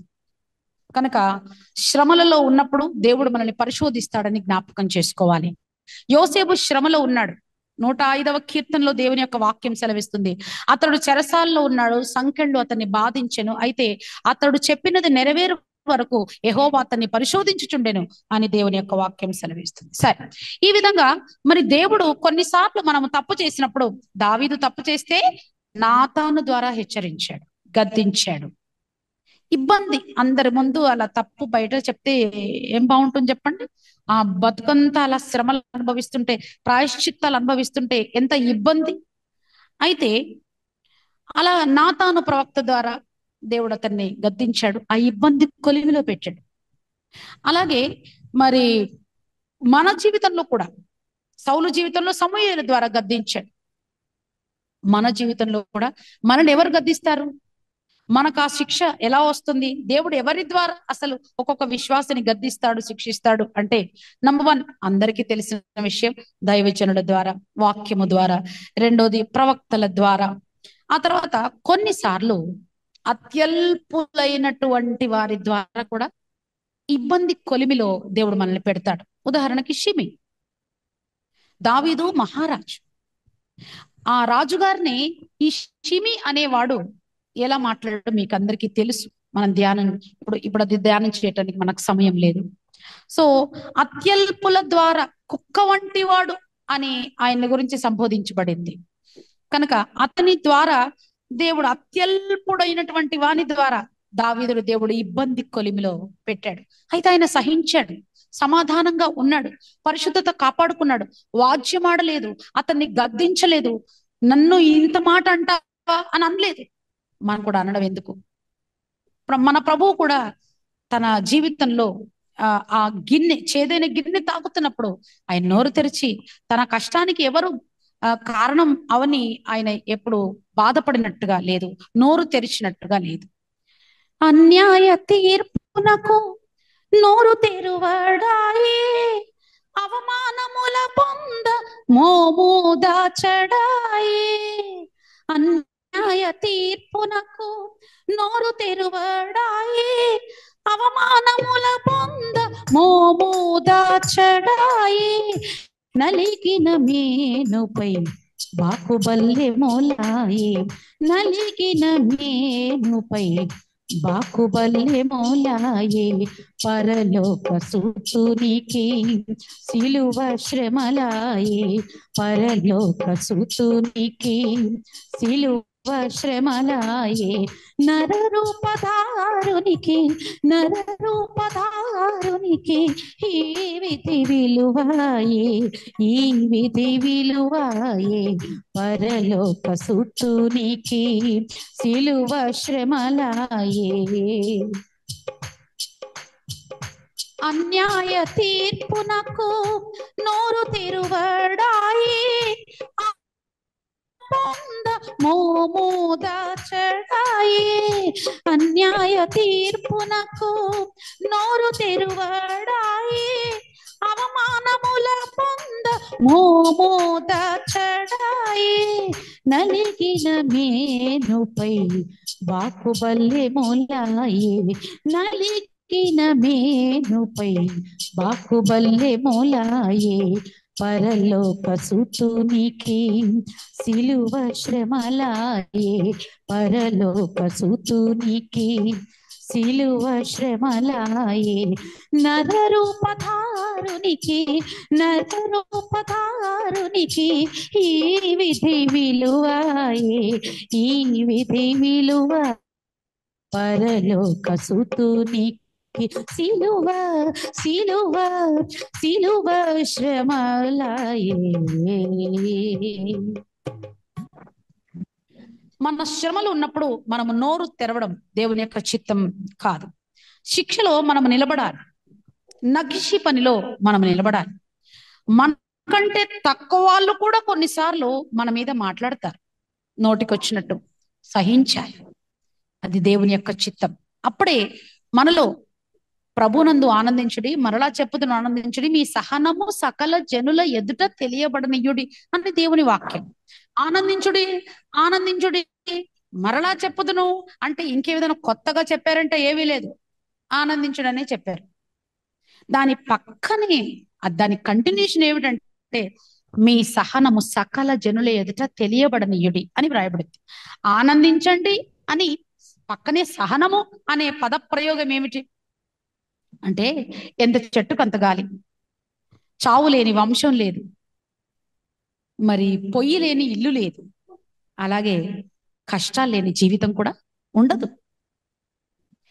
అలాగే ఆ కష్టాల నడుమ, ఆ ఇబ్బంది కొలిమిలో మనము ఎవరి ద్వారా ఇబ్బంది పొందినా మౌనంగానే దేవుని స్తుతిస్తూ మనల్ని మనము దేవునికి అప్పగించుకొని మన ప్రవర్తన ద్వారా సహనము కలిగి లోకంలో దైవికమైన దేవుని గుణాన్ని లోకానికి చూపించాలి. ఒకానొక రోజు దేవుడు తప్పకుండా వస్తాడు, విడుదల చేస్తాడు. నీవు నాకు ఆపత్కాలములో నీవు నాకు మొర్రపెట్టుము, నేను నిన్ను విడిపిస్తాను, నీవు నన్ను మహిమపరుస్తావు అని దేవుని యొక్క వాక్యం. కనుక ఖచ్చితంగా మన అంగలార్పును నాట్యముగా మార్చగల దేవుడు మనకున్నాడు. విషయానికి వస్తే, దీపవృక్షాన్ని తయారు చేయడానికి దానిని నగిషి పనిలో పెట్టినది ఎవరు? బెసలేలు అహోలియాబు. నిర్గమకాండం 35వ అధ్యాయం 30వ వచనం, అలాగే నిర్గమకాండం 35, 34వ వచనం చూస్తే బెసలేలు యూదా గోత్రానికి సంబంధించిన వాడు, అలాగే అహోలియాబు దాను గోత్రానికి సంబంధించిన వాడు. వాళ్ళు లేవీయులు కాదు, వాళ్ళు యాజకులు కాదు. వాళ్ళు బెసలేలు యూదా గోత్రానికి, అహోలియాబు దాను గోత్రానికి సంబంధించిన వాళ్ళు. వాళ్ళు ఏం గొప్ప వాళ్ళు కాదు, చేతి పనులు చేసుకునేవాడు. వాళ్ళని దేవుడు 40 వీసల మేలిమి బంగారముతో దాన్ని నగిషి పనిలో మరి కాండము ప్రకాండములు కలిగినటువంటి దీపవృక్షంగా తయారు చేసే పని, ఆ నగిషి పని, ఆ బంగారం మీద చేయగలిగిన ఆ బాధ్యత బెసలేలు అహోలియాబులకు ఇచ్చారు. అయితే ఈ వాక్యం ద్వారా మనం తెలుసుకునాల్సిన అంశం ఏమిటంటే, మనల్ని ఇబ్బంది కొలిమిలో ఎవరెవరు మన మీద నోరు తెరిచినా వాళ్ళని మనం ప్రేమించాలి, గౌరవించాలి, గొడవ పెట్టుకోవద్దు, వాద్యమాడొద్దు, శాపనార్థాలు పెట్టొద్దు, పైగా ప్రార్థించాలి, ప్రేమించాలి, గౌరవించాలి. ఇది దేవుని యొక్క చిత్తం. అలాగూ చేయుదుముగాక. మన బాధకు ఎవరు కారణం కాదు, దాని వెనకాల సైతాన్, దాని వెనకాల మన పాపపు ప్రాయశ్చిత్తం లేదా దేవుని పరిశోధన దాగి ఉంటుందని అర్థం చేసుకొని ఎవరి మీద నోరు తెరవాల్సినటువంటి అవసరం లేదు. మనము స్తుతియాగము చేస్తే సరిపోద్ది. 50వ కీర్తన చివరి వచనంలో దావీదు వ్రాస్తున్నారు, స్తుతియాగము అర్పించువాడు నన్ను మహిమపరచుచున్నాడు, నేను దేవుని రక్షణ అతనికి కనపరచునట్లు అతడు తన మార్గమును సిద్ధపరచుకొని ఉన్నాడు అని వ్రాయబడింది. మనము ప్రతి సమస్యలో కూడా స్తుతిస్తే స్తుతి పైకి, దేవుని అద్భుతం కిందికి ఖచ్చితంగా వస్తుంది. అలాగే మరి దేవుడు ఈ ఇబ్బంది కొలిమిలో పెడుతూ ఉన్నప్పుడు ఎవరైనా ఆ శిక్షలో నిలవకపోతే, నగిషి పనిలో నిలవకపోతే ఏమిటి పరిస్థితి? హెబ్రీలకు రాసిన పత్రిక 12:8, శిక్షలో పాలు పొందని వాడు దుర్బీజుడే, వాడు దేవుని బీజము కలిగిన వాడు కాదు, దుర్బీజుడు అని వ్రాయబడింది. ఈజ్ ఈక్వల్ టు అక్కడ కింద షండులు అని వ్రాయబడింది, అనగా నపుంసకులు అని వ్రాయబడింది. నపుంసకుల పరిస్థితి పాత నిబంధన గ్రంథంలో ఏమై ఉన్నది? ద్వితీయోపదేశ కాండం 23:1 వారికి దేవుని ఇంటిలో ప్రవేశము లేదు అని వ్రాయబడింది. కొత్త నిబంధనలో క్రీస్తు రక్తం ద్వారా ప్రతి వారిని దేవుడు నపుంసకులను సైతం యెషయా గ్రంథంలో దేవుడు చెప్పినట్లుగా యెషయా 56:3 చెప్పబడినట్లుగా కుమారులు కుమార్తెల కంటే గొప్ప స్థానం నేను వాళ్ళకి ఇస్తాను, గొప్ప పేరు వాళ్ళకి ఇస్తానని దేవుడు చేర్చుకున్నారు. అపోస్తల కార్యంలో ఫిలిప్పి అపోస్తల కార్యం 8వ అధ్యాయంలో ఫిలిప్పు పరిచర్యలో నపుంసకుడు రక్షింపబడ్డం మనం చూస్తున్నాం. దేవునికి మహిమ కలుగును గాక. అయితే శిక్షలో పాలు పొందని వాడు దుర్బీజుడు ఈజ్ ఈక్వల్ టు షండు. షండు అంటే నపుంసకుడు. ఈ నపుంసకుని పరిస్థితి ఏమిటి? పాత నిబంధన గ్రంథంలో దేవుని ఇంటిలో నపుంసకునికి ప్రవేశము లేదు అని వ్రాయబడి. కనుక ప్రియ చెల్లి, తమ్ముడు, అక్క, అన్నయ్య, నీవు శిక్షలో నిలవకపోతే, ఇబ్బంది కొలివిలో నువ్వు దేవునికి దూరం అయితే, ప్రార్థనకు దూరం అయితే, పరిశుద్ధతకు దూరం అయితే, దేవుని నుండి వేరై వెళ్ళిపోతే నీకు దేవుని ఇంటిలో ప్రవేశం ఉండదు. ఏదో కొద్ది కాలం ఉండే ఈ జీవితంలో మనము దేవుని నుండి దూరంగా వెళ్ళి యుగ యుగాల ఆ దేవుని ఇంటిలో నివాసం పోగొట్టుకోకపోదుము గాక. ఆత్మకార్యము జరుగును గాక. మనలో దేవుడు మనల్ని ఓదారుస్తుండగా, హెచ్చరిస్తుండగా స్వీకరించుదాం. మన బాధలు పక్కన పెట్టి దేవుని స్తుతించటం ప్రారంభించుదాం. ప్రకటన గ్రంథం 2వ అధ్యాయం 4-5 వచనాలు చూస్తే, సరి అయిన విధేయతలోకి రాకపోతే, సరి అయిన వాక్యానుసారంగా శ్రమలో, ఇబ్బంది కొలిమిలో, నీ మీద, నీ ఆత్మీయ జీవితం మీద జరుగుతున్న నగిషి పనిలో నీవు సరి అయిన ఉద్దేశంతో లేకపోతే, దేవుని దగ్గరికి రాకపోతే నీ దీపవృక్షమే తీసివేయబడుతుందని వ్రాయబడింది. ఏ విషయంలో నువ్వు తప్పిపోతున్నావో, మొదట ఉన్న ప్రేమ ఉందా? మొదట దేవుని మీద నీకు ఆ ప్రేమ ఉందా? మొదటి విశ్వాసం ఉందా? మొదటి నమ్మకం ఉందా? మొదటి ప్రార్థన జీవితం ఉందా? దేవుని మీద సరి అయిన ఉద్దేశం ఉందా? ప్రకటన 2:4-5 చూస్తే, మొదట నీకుండిన ప్రేమను నీవు వదిలితివి. నీవు ఏ స్థితిలో నుండి పడితివో అది జ్ఞాపకం చేసుకొని మారు మనసు పొందితేనే సరి. లేని ఎడల నేను నీ యొద్దకు వచ్చి నీ దీపస్తంభమును దాని చోటు నుండి తీసేస్తాను అని దేవుని యొక్క వాక్యం. కనుక నగిషి పనిలో ఉన్న వాళ్ళందరూ చాలా గొప్పవాళ్ళు, దేవుని కుమారులు, దేవుని కుమార్తెలు. వారు పరలోకపు స్వాస్థ్యాన్ని పొందబోయే గొప్పవారు. వారు ఎత్తబడే గుంపులో ఉండే పెండ్లి కుమార్తె స్వరూపము, స్వభావము కలిగినటువంటి వారు. ఉదాహరణకి అబ్రహాము నగిషి పనిలో ఉన్నాడు. ఇస్సాకును దహన బలిగా అర్పించాల్సిన పరిస్థితిలో ఆ నగిషి పనిలో అతడు ఉన్నాడు కాబట్టి విశ్వాసులకు తండ్రి అయ్యాడు. హల్లెలూయా. అలాగే దానియేలు దేవుని నగిషి పనిలో ఉన్నాడు. సింహాల బోనులోకి వెళ్ళాడు, సింహాల నోళ్లు మూసాడు. అందుకే బబులోను సామ్రాజ్యంలో దానియేలు దేవుడే దేవుడు అనే ఒక దేవుని వెలుగు, ప్రకాశం ఆ బబులోను సామ్రాజ్యంలోకి వచ్చింది. అలాగే షడ్రక్, మెషక్, అబేద్నెగోలకు కూడా నగిషి పని లేకుండా లేరు. వాళ్ళు కూడా అగ్నిగుండంలో వేయబడ్డారు, అగ్నిని చల్లార్చారు. ఆ బబులోను సామ్రాజ్యంలో వారు దేవుని కొరకు ప్రకాశించారు. అలాగే ఎస్తేరు జీవితంలో చూస్తే కూడా, ఎస్తేరు తెగించిన భక్తి, నేను నశించేదను అని ఆ ఇబ్బంది కొలిమి ఒకవైపు చూస్తే మొర్దెకై గారు, మరోవైపు చూస్తే ఇంకా ఎస్తేరు అని పేరు పెట్టి పిలువని అహష్వరోసు రాజు. 30 దినములైంది ఎస్తేరు రాణిని పిలవక. అటు రాజుగారు పిలవకుండా మర్చిపోయింది రాజుగారు. ఇటేమో మొర్దెకై గారు, ఏమిటి నువ్వు రాణివని తప్పించుకుంటున్నావని అనుకుంటున్నావా? నీవు నీ తండ్రి ఇంటి వారు ఏమవుతారో చూసుకో. ఇదిగో ఈ సమయాన్ని బట్టి దేవుడు నీకు స్థానాన్ని, రాణి స్థానాన్ని ఇచ్చాడేమో, జ్ఞాపకం చేసుకో అంటే ఏం చెయ్యాలో అర్థం కాలేదు. 3 రోజులు ఉపవాసం చేసి దేవుని సన్నిధిలో ఆ నగిషి పనికి ఆమె అప్పగించుకొని, నేను నశించేదను, నేను రాజు యొద్దకు వెళ్ళేదను అని ఆవిడ వెళ్ళింది. అందుకే ఆమె కూడా ఆ నగిషి పని నుండి వచ్చింది. చిన్నప్పటి నుంచి తల్లిదండ్రులు లేక బ్రతికింది మొర్దెకై చేతిలో. ఆ తర్వాత రాణి అయిన తర్వాత కూడా ఇలాంటి పరిస్థితి, నగిషీ పని ఇలాంటి ఒక ఇబ్బంది పరిస్థితి హామాను వలన ఆమెకు ఏర్పడింది. మొర్దెకై ఒకవైపు, హామాను ఒకవైపు, తనను మరిచిపోయి ఇంకా పిలవని అహష్వేరోషు రాజు తన భర్త మరొక వైపు నలిగింది. నగిషీ పనిలో కానీ నిలిచింది, సాధించింది. ఆమె నగిషీ పనిలో ఉన్నందుకే ఆమె ప్రకాశించి సుమారు తన కాలంలో, తన తరములో 8 లక్షల ఆత్మలను దేవుని కొరకు తేయగలిగింది. హల్లెలూయా. అనగా ఇప్పుడు ఈ నగిషీ పని దేన్ని చేయాలి? దీపవృక్షం. ఈ దీపవృక్షం దేనికి సాదృశ్యం? పాత నిబంధనలో వెలిగిచ్చే, ఆ పరిశుద్ధ స్థలంలో వెలిగిచ్చే. ఇప్పుడు ఇది మన హృదయమే దేవుని ఆలయం అని కొత్త నిబంధనలో మనం నేర్చుకుంటున్నాం. మన హృదయం దేవుని ఆలయం, పరిశుద్ధాత్మనికి నిలయం. ఎక్కడుంటారు పరిశుద్ధాత్ముడు? అన్నిటికంటే నీ హృదయమును భద్రముగా ఉంచుకొనుము, దేవుడు జీవధారలు దానిలోనే ప్రవహింప చేస్తారు అని సామెతల గ్రంథంలో సొలొమోను రాస్తారు. కనుక మన శరీరములో మన హృదయమే ఆ దీప వృక్షం, ఆ దీపం. నరుని ఆత్మ యెహోవా పెట్టిన దీపం. మన హృదయంలో దేవుడు పెట్టిన ఆత్మ మన హృదయ స్థలం.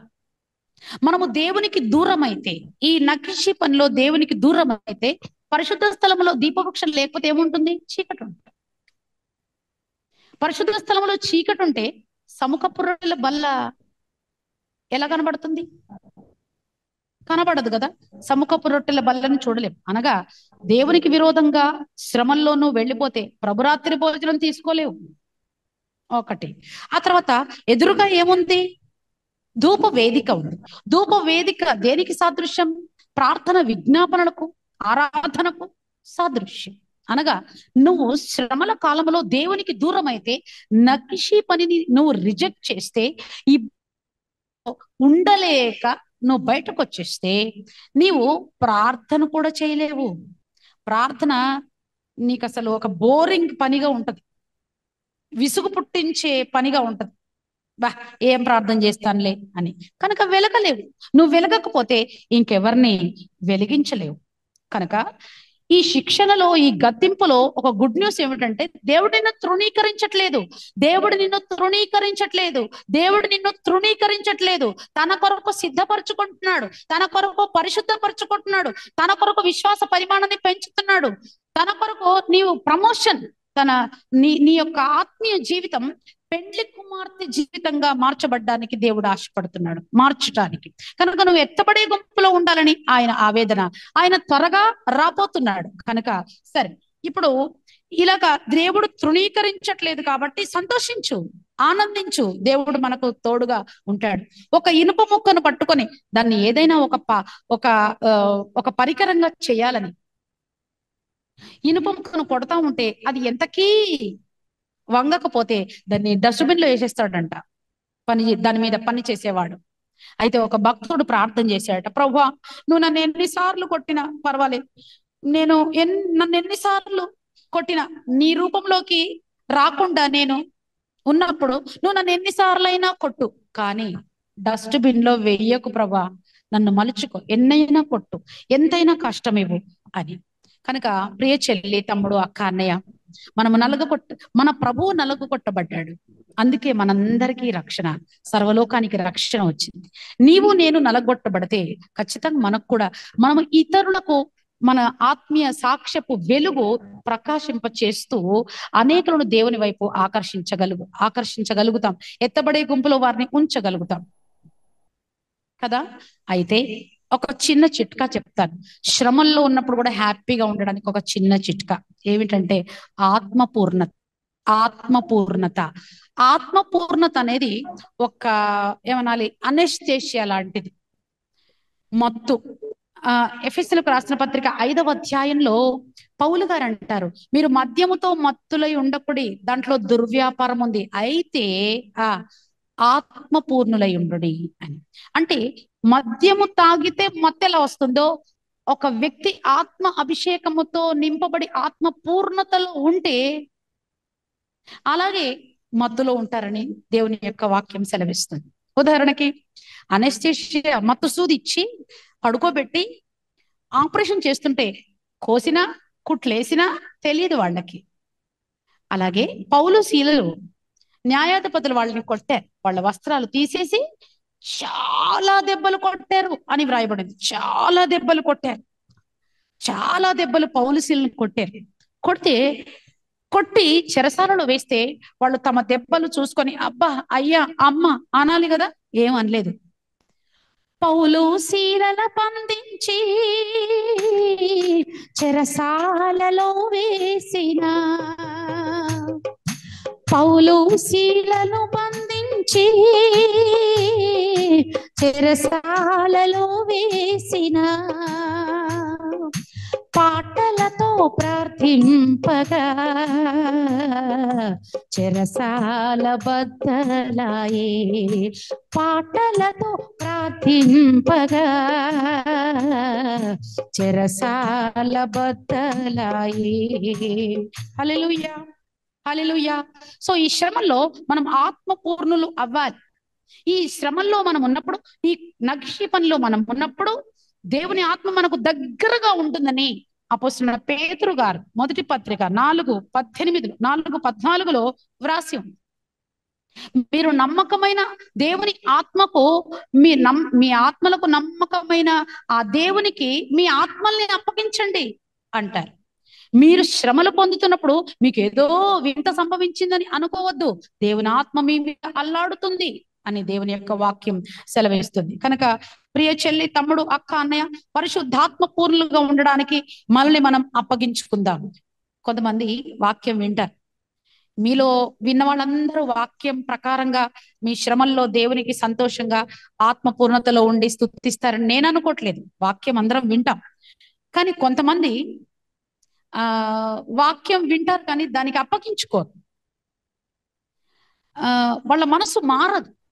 కనుక ఈ రోజు మీరు దేవుని ఆత్మకు అప్పగించుకుంటే ఖచ్చితంగా ఇప్పటి వరకు మారని మీ మనస్సు కూడా తప్పకుండా మారుతుంది. ఎంత చదువు చదివి ఎన్ని విన్నను గాని హీనుడవగు నంబు మానలేడు, బొగ్గు పాలకడుగా పోవునా మలినంబు విశ్వదాభిరామ వినురవేమ అని వేమన శతకంలో ఒక పద్యం. ఎంత చదువు చదివినా ఎన్ని విన్నా హీనుడు, అవగుణం అంటే చెడ్డ లక్షణం.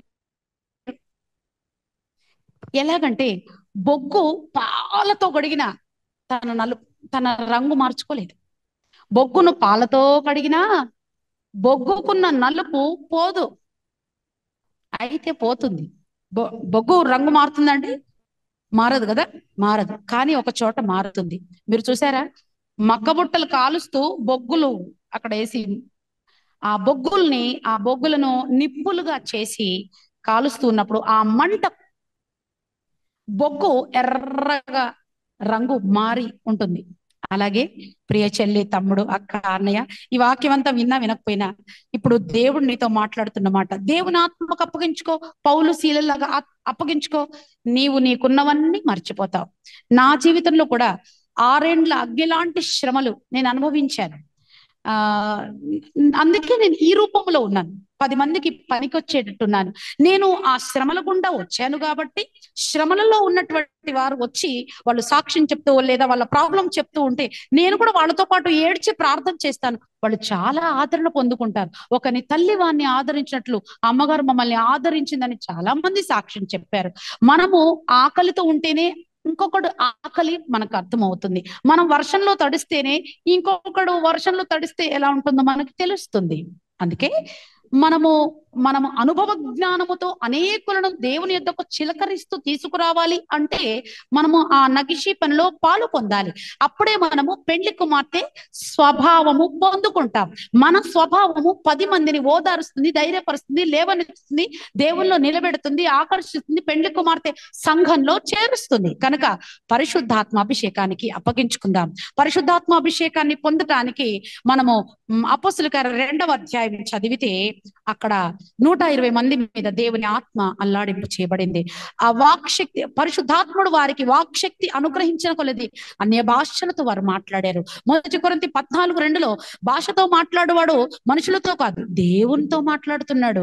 దేవునితో మాట్లాడేవాడు దేవుని స్వరూపం, దేవుని ప్రేమ, దేవుని త్యాగం, దేవుని సహనం, దేవుని ఓర్పు, దేవుని పరిశుద్ధత, దేవుని సంపూర్ణత పొందుకుంటారు.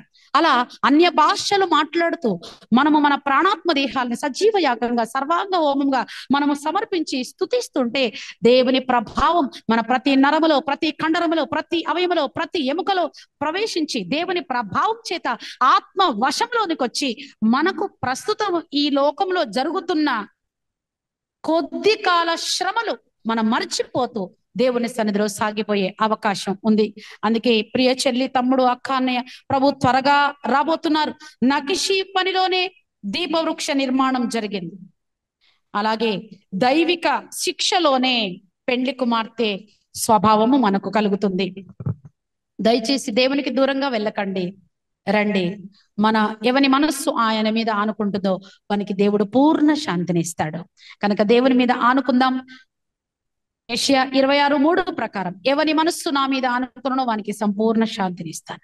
యెషయా 7:11, 12, 13 వచనాలు చదివితే, నన్ను అడుగుము, ఒక సూచన అడుగుము, అది ఊర్ధ్వలోకం అంత ఎత్తైనదైనా చేస్తాను, పాతాళ లోకం అంత లోతైనదైనా చేస్తానని దేవుడు చెప్పారు. కనుక దయచేసి ఇప్పుడు కళ్ళు మూసుకునండి. హృదయపూర్వకంగా మన ప్రాణాత్మ దేహాల్ని బలిపీఠం మీద పెడతాం. మీలో ఎవరైనా పరిశుద్ధాత్మ అభిషేకం పొందుకొని అన్య భాషల వరము కలిగి ఉంటే 2 నిమిషాల సమయం అన్య భాషలకు అప్పగించుకొని ఆత్మ పూర్ణతకు అప్పగించుకుందాం. ఈశ్వర మంద్రింగరి కిరిమర కత్రుమిరి శంగలర బబరబ శిబిరి కలర బబరబ శిబిరి కలర. కళ్ళు మూసుకుందాం. వీలైతే బలమున్నంత చప్పట్లు కొడుతూ నాలుకను అప్పగించి ఆత్మ క్షేమాభివృద్ధినిచ్చే 1 కొరింథీ 14:4 ప్రకారం అన్య భాషలు ఆత్మ క్షేమాభివృద్ధి కలగజేస్తాయి.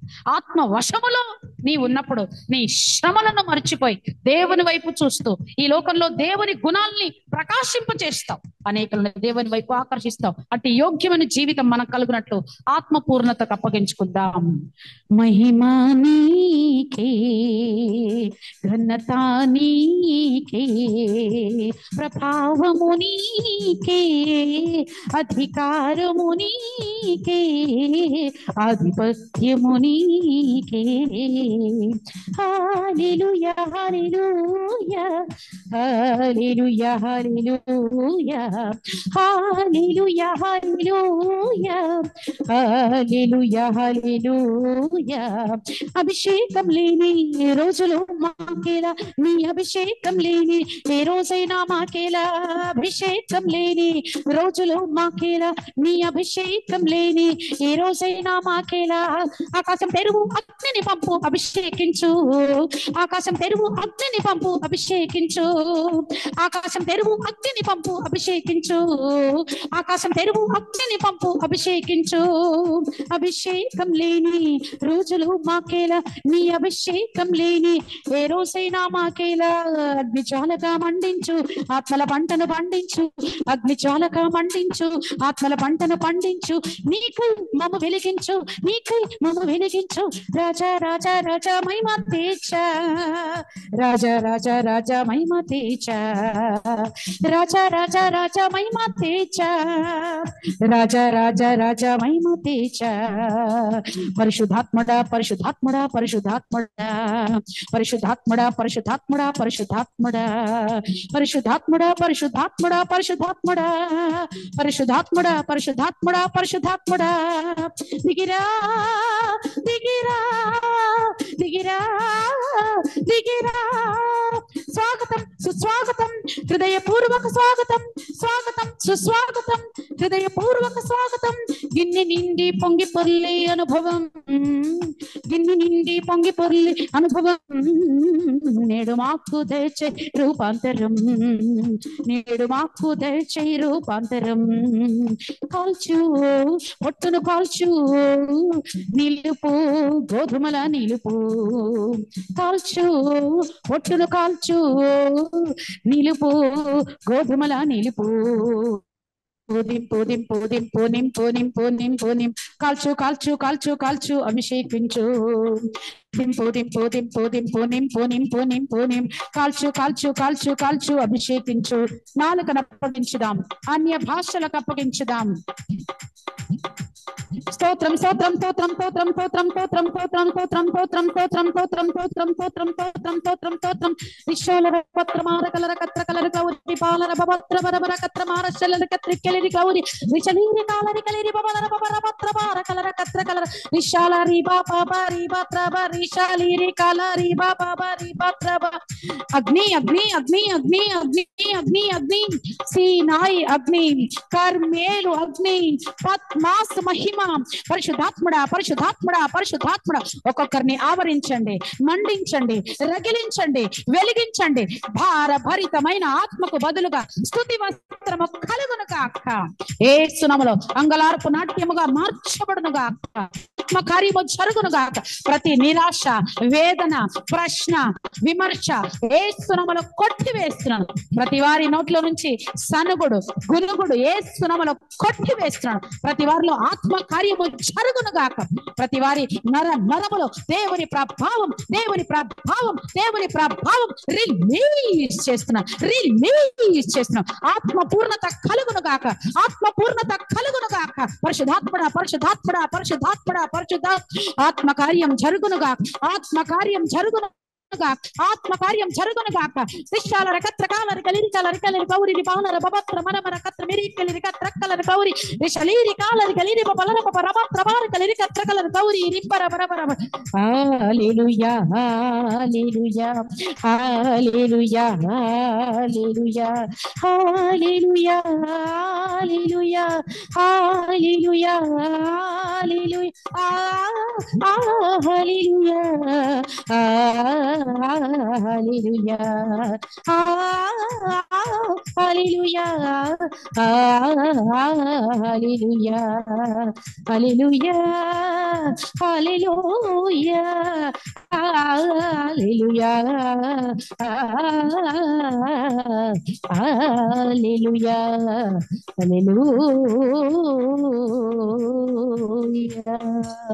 ప్రార్థన అగ్నిజ్వాల నేత్రుడా అపరంజపున్న పాదముల వాడ సమీపించరాని తేజస్సులో ఉన్న మహోన్నతుడా ఈ స్తుతి ఆరాధనలో పాలు పొంది నగిషి పనికి తమ జీవితాలు అప్పగించుకొని దినదినము నీకు దగ్గరగా పెండ్లి కుమార్తె స్వరూపానికి స్వభావానికి దగ్గరగా సిద్ధపాటుకు దగ్గరగా వస్తున్న ప్రతి వారి మీద నీ ఆత్మ అల్లాడునుగా నీ వెలుగు కలుగునుగా తల్లి వలె ఓదార్చండి తండ్రి వలె సంరక్షించండి మోయబడిన ప్రతి ఆర్థిక మార్గాలు తెరవబడునుగా డాక్టర్ల రిపోర్ట్లు తారుమారవునుగాక ఏ ఏ విషయాల్లో బాధలు అనుభవిస్తున్నారు ఆ విషయాల్లో నీ ఆత్మ అల్లాడునుగాక వారి జీవితాలు నూతన సృష్టిగా మార్చబడునుగా భూమి నిరాకారముగా శూన్యముగా ఉన్నప్పుడు దాని మీద నీ ఆత్మ అల్లాడినప్పుడు అది సుందరమైన సృష్టిగా మార్చబడింది ఈ వాక్యం విన్న ప్రతి చెల్లి తమ్ముడు అక్క అన్నయ్య జీవితాల మీద వారి కుటుంబాల మీద వారి ప్రాణాత్మ దేహాల మీద నీ ఆత్మ అల్లాడునుగా నీ ఆత్మ అల్లాడునుగా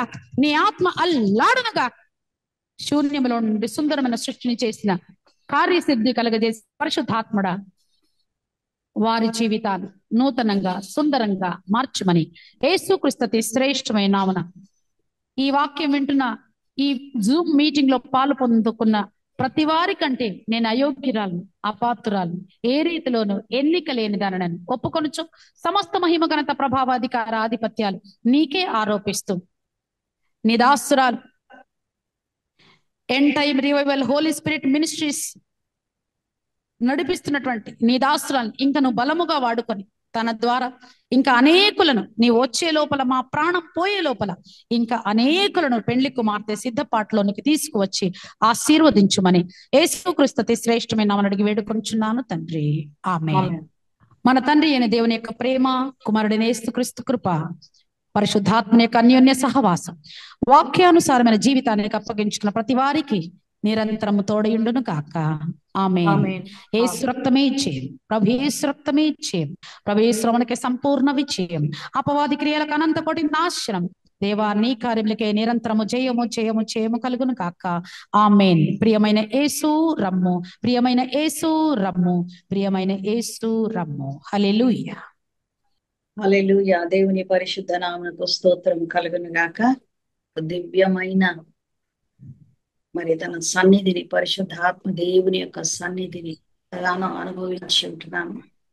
నేనైతే ఈ దినము వర్తమానం ద్వారా చాలా సంతోషించాను. నిజంగా నక్షి పనిలో మరి మనల్ని మనం అప్పగించుకున్నప్పుడు నిజంగా దేవుడు మనల్ని పరిశుద్ధపరుస్తాడు, సమాధానపరుస్తాడు. ఆ నక్షి పనికి అప్పగించుకున్నప్పుడే మనం పెళ్లి కుమార్తెగా పరచబడతాము. కనుక దీప వృక్షం, మన హృదయం ఒక దీప వృక్షం. మరి దీప వేదిక అన్నప్పుడు ప్రార్థనా జీవితం అని చెప్పారు. నిజంగా ఈ దీప అన్నది చాలా అవసరమైనది మన జీవితాల్లో, క్రైస్తవ జీవితంలో. కనుక ఇది చివరి దినాలు, ఎండ్ టైంలో ఉన్నాం కనుక పెళ్లి కుమార్తెగా మనం సిద్ధపడాలా. కనుక ఆ యొక్క సంఘం, ఎత్తబడే సంఘం, పెళ్లి కుమార్తె సంఘం, ఎత్తబడే సంఘములో మనం ఉండడానికి మరి మనం కలుగుతున్న ఈ లోకంలో అనుభవిస్తున్న మనకున్న శ్రమలు, ఇరుకులు, ఇబ్బందులు, వేదన, దుఃఖం, నిందలు, అవమానాలు ఏవైనా కూడా మరి సంతోషంతో, సమాధానంతో స్వీకరించి పెళ్లి కుమార్తెగా మనందరం సిద్ధపడుతున్నగాక. అనేక విషయాలు పరిశుద్ధాత్మ దేవుడు సృష్టిలో నుండి మాట్లాడాడు. అందుబాటి దేవుని స్తుతిస్తున్నాను, సంతోషిస్తున్నాను. మరి ఈ దినం ఎంతగానో ఆత్మీయంగా బలపరచబడడానికి దేవుడు కృపనిచ్చి తన కుమార్తె నిలబెట్టిన విధానాన్ని బట్టి దేవుని స్తుతిస్తూ end time revival holy spirit ministries తరపున ప్రత్యేకమైన వందనాలు తెలియజేస్తున్నాను. మరి ఈ సమయంలో reports by sister Esther. Over to sister Esther Lingala. దేవుని నామం స్తోత్రం కలుగును గాక. అద్భుతమైన సందేశము. ఈ రోజు మరి మనకు దేవుడు నిజామాబాద్ నుంచి బిర్యానీ అందించాడని నేను అనుకుంటున్నాను. నిజంగా దేవుడు మరి సిస్టర్ అయితే నేను అనుకుంటున్నాను మరి బైబుల్ అంతా చెప్పేసినట్టు అనిపించింది నాకు. ఎందుకంటే నిర్గమ కాండం నుంచి ప్రకటన వరకు చెప్పేశారు కదా. మరి ఎంత అద్భుతమైన సందేశము. మరి మన మధ్యకు రావాల్సి ఉండే మదర్స్ డేకు ముందు, కానీ కొంచెము తనకు మీటింగ్స్ ఉండడం వల్ల, తర్వాత మన వాళ్ళు కూడా ఒక పార్టీకి అంటే ఫంక్షన్, బర్త్డే పార్టీ ఉండడం వల్ల మనం పోస్ట్పోన్ చేసాం. కానీ అయినా దేవుడి చిత్తం ఈ రోజు మరి మన మధ్యకు దేవుడు తన కుమార్తెను తీసుకొని రావడము నాకైతే చాలా సంతోషంగా ఉంది. అంటే ప్రతి వారము ఎంత అద్భుతంగా దేవుడు తన బిడ్డలను నడిపిస్తూ ఉన్నాడు. మరి చివరి దినాలలో మనల్ని ఏ రీతిగా పెళ్లి కుమార్తెలాగా సిద్ధపరచబడాలి అని, మనల్ని పెళ్లి కుమార్తెకు కావలసిన వస్త్రాలు, మరి ఒక్కొక్క వస్త్రము ఒక్కొక్క మరి కుమారుడు ద్వారా, ఆయన బిడ్డ ద్వారా మనకు అనుగ్రహిస్తున్నాడు కదా. నిజంగా దేవుడికే మహిమ కలుగును గాక. మరి సిస్టర్ చాలా సంతోషము. మరి సిస్టర్ మన మధ్యకు ఇంతకు ముందుకు వచ్చారు. ఇది సెకండ్ టైం రావడము. నాకు పరిచయమై almost like 8 months I think nearly. కానీ నాకు అనిపిస్తుంది 8 years అయినట్టు అనిపిస్తుంది. మనసు కాదు కానీ 8 years నుంచి పరిచయం అన్నట్టు మేము మాట్లాడుకుంటూ ఉంటాము. Very often we talk. ఎన్నో దేవుడి విషయాలు పంచుకుంటాము. మరి నిజంగా చివరి దినాలలో ఇలాంటి మరి అభిషేకము ఉన్న బిడ్డలను దేవుడు చివరి దినాలలో బలమైన సాక్షులుగా నిలబెట్టాలని నా యొక్క ప్రార్థన, నా ఆశ, నా విజ్ఞాపన కూడా. మరి నిజంగా ఈరోజు నేనైతే నేను బిజీగా I keep admitting people because so many people join today. Nearly 50 people join today. I'm really happy. దేవుడికే మహిమ కలుగును గాక. ఎందుకంటే నేను ఎప్పుడు ఇలాంటి మంచి వాక్యము దేవుడు మనకు అందిస్తున్నప్పుడు అయ్యో ఇంతమంది మిస్ అయ్యారే అనే ఒక బాధ నాకు కలుగుతుంది. అయితే ఈరోజు నేను చాలా సంతోషిస్తున్నాను. ఎందుకంటే దేవుడు అనేక మందిని నడిపించాడు, అనేక మందికి దేవుడు అనేక మందితో దేవుడు మాట్లాడాడు. మీరు ఇది ఎడిట్ చేసి we will upload on YouTube maybe Tuesday. అప్పుడు మీరు తప్పకుండా ఈ యొక్క యూట్యూబ్ లింక్ని షేర్ చేయండి. ఎంతమంది మరి ఈ వాక్యాన్ని ఇంకా వినలేకున్నారు, వాళ్ళందరూ వినాలని నేను ఆశపడుతూ ఉన్నాను. ఎందుకంటే I don't want anybody to miss this message. I want everybody to listen to this message. ఎందుకంటే నిజంగా మన జీవితాలకు చాలా మరి చాలా అంటే వెరీ ఇన్స్పైరింగ్ మెసేజ్ కదా. మన శ్రమలను సరి అయిన ఆత్మతో స్వీకరించడం నిజంగానే కదా.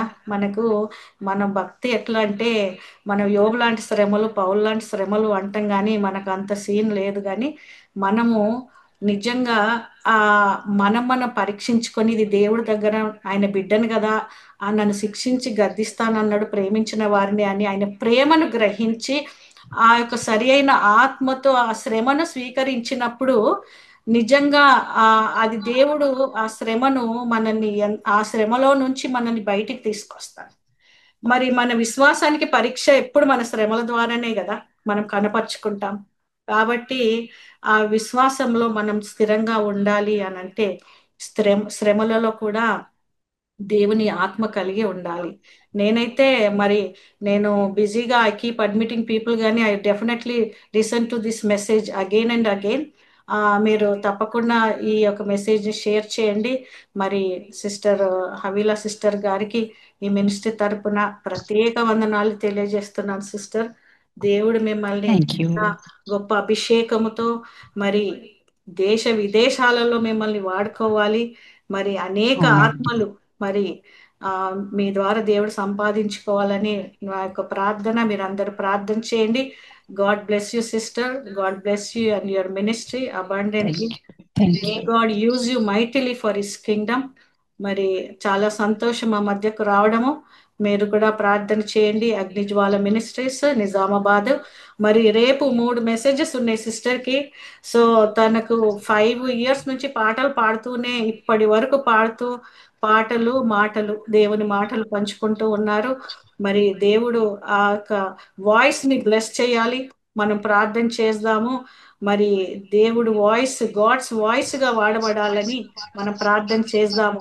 Tomorrow she has to share 3 messages like one after the other. So keep praying for sisters. దేవుడి పరిచర్య కొరకు ప్రార్థన చేయండి. Thank you so much. మీ అందరి ప్రార్థనలు మరి మీ అందరి సహకారము నేను ఎంతో ఆనందిస్తున్నాను. దేవుడు మిమ్మల్ని దీవించును గాక. విజ్ఞాపనలో పాల్గొన్న ప్రతి బిడ్డకు కూడా నా ప్రత్యేక వందనాలు. Thank you so much. Please don't forget to share this link to all your family and friends and keep praying for this ministry. Thank you so much for joining. మరి కొత్తగా జాయిన్ అయిన వాళ్ళందరికీ కూడా ఈ మినిస్ట్రీ తరపున ప్రత్యేక వందనాలు. మరి ఇదే లింక్ ఉంటుంది, ఇదే పాస్వర్డ్, ఇదే జూమ్ ఐడి. మీకు దేవుడు ప్రేరేపణ బట్టి మీరు ప్రతి శనివారము Indian standard time 6:30 to 7:30 supplication prayers, 7:30 to 9 మరి జూమ్ మీటింగ్ ఉంటుంది. మీరందరూ పాల్గొనండి. దేవుడిని ఆశీర్వాదాలు పొందుకోండి. Thank you so much for joining. God bless you all. We will end this meeting right now.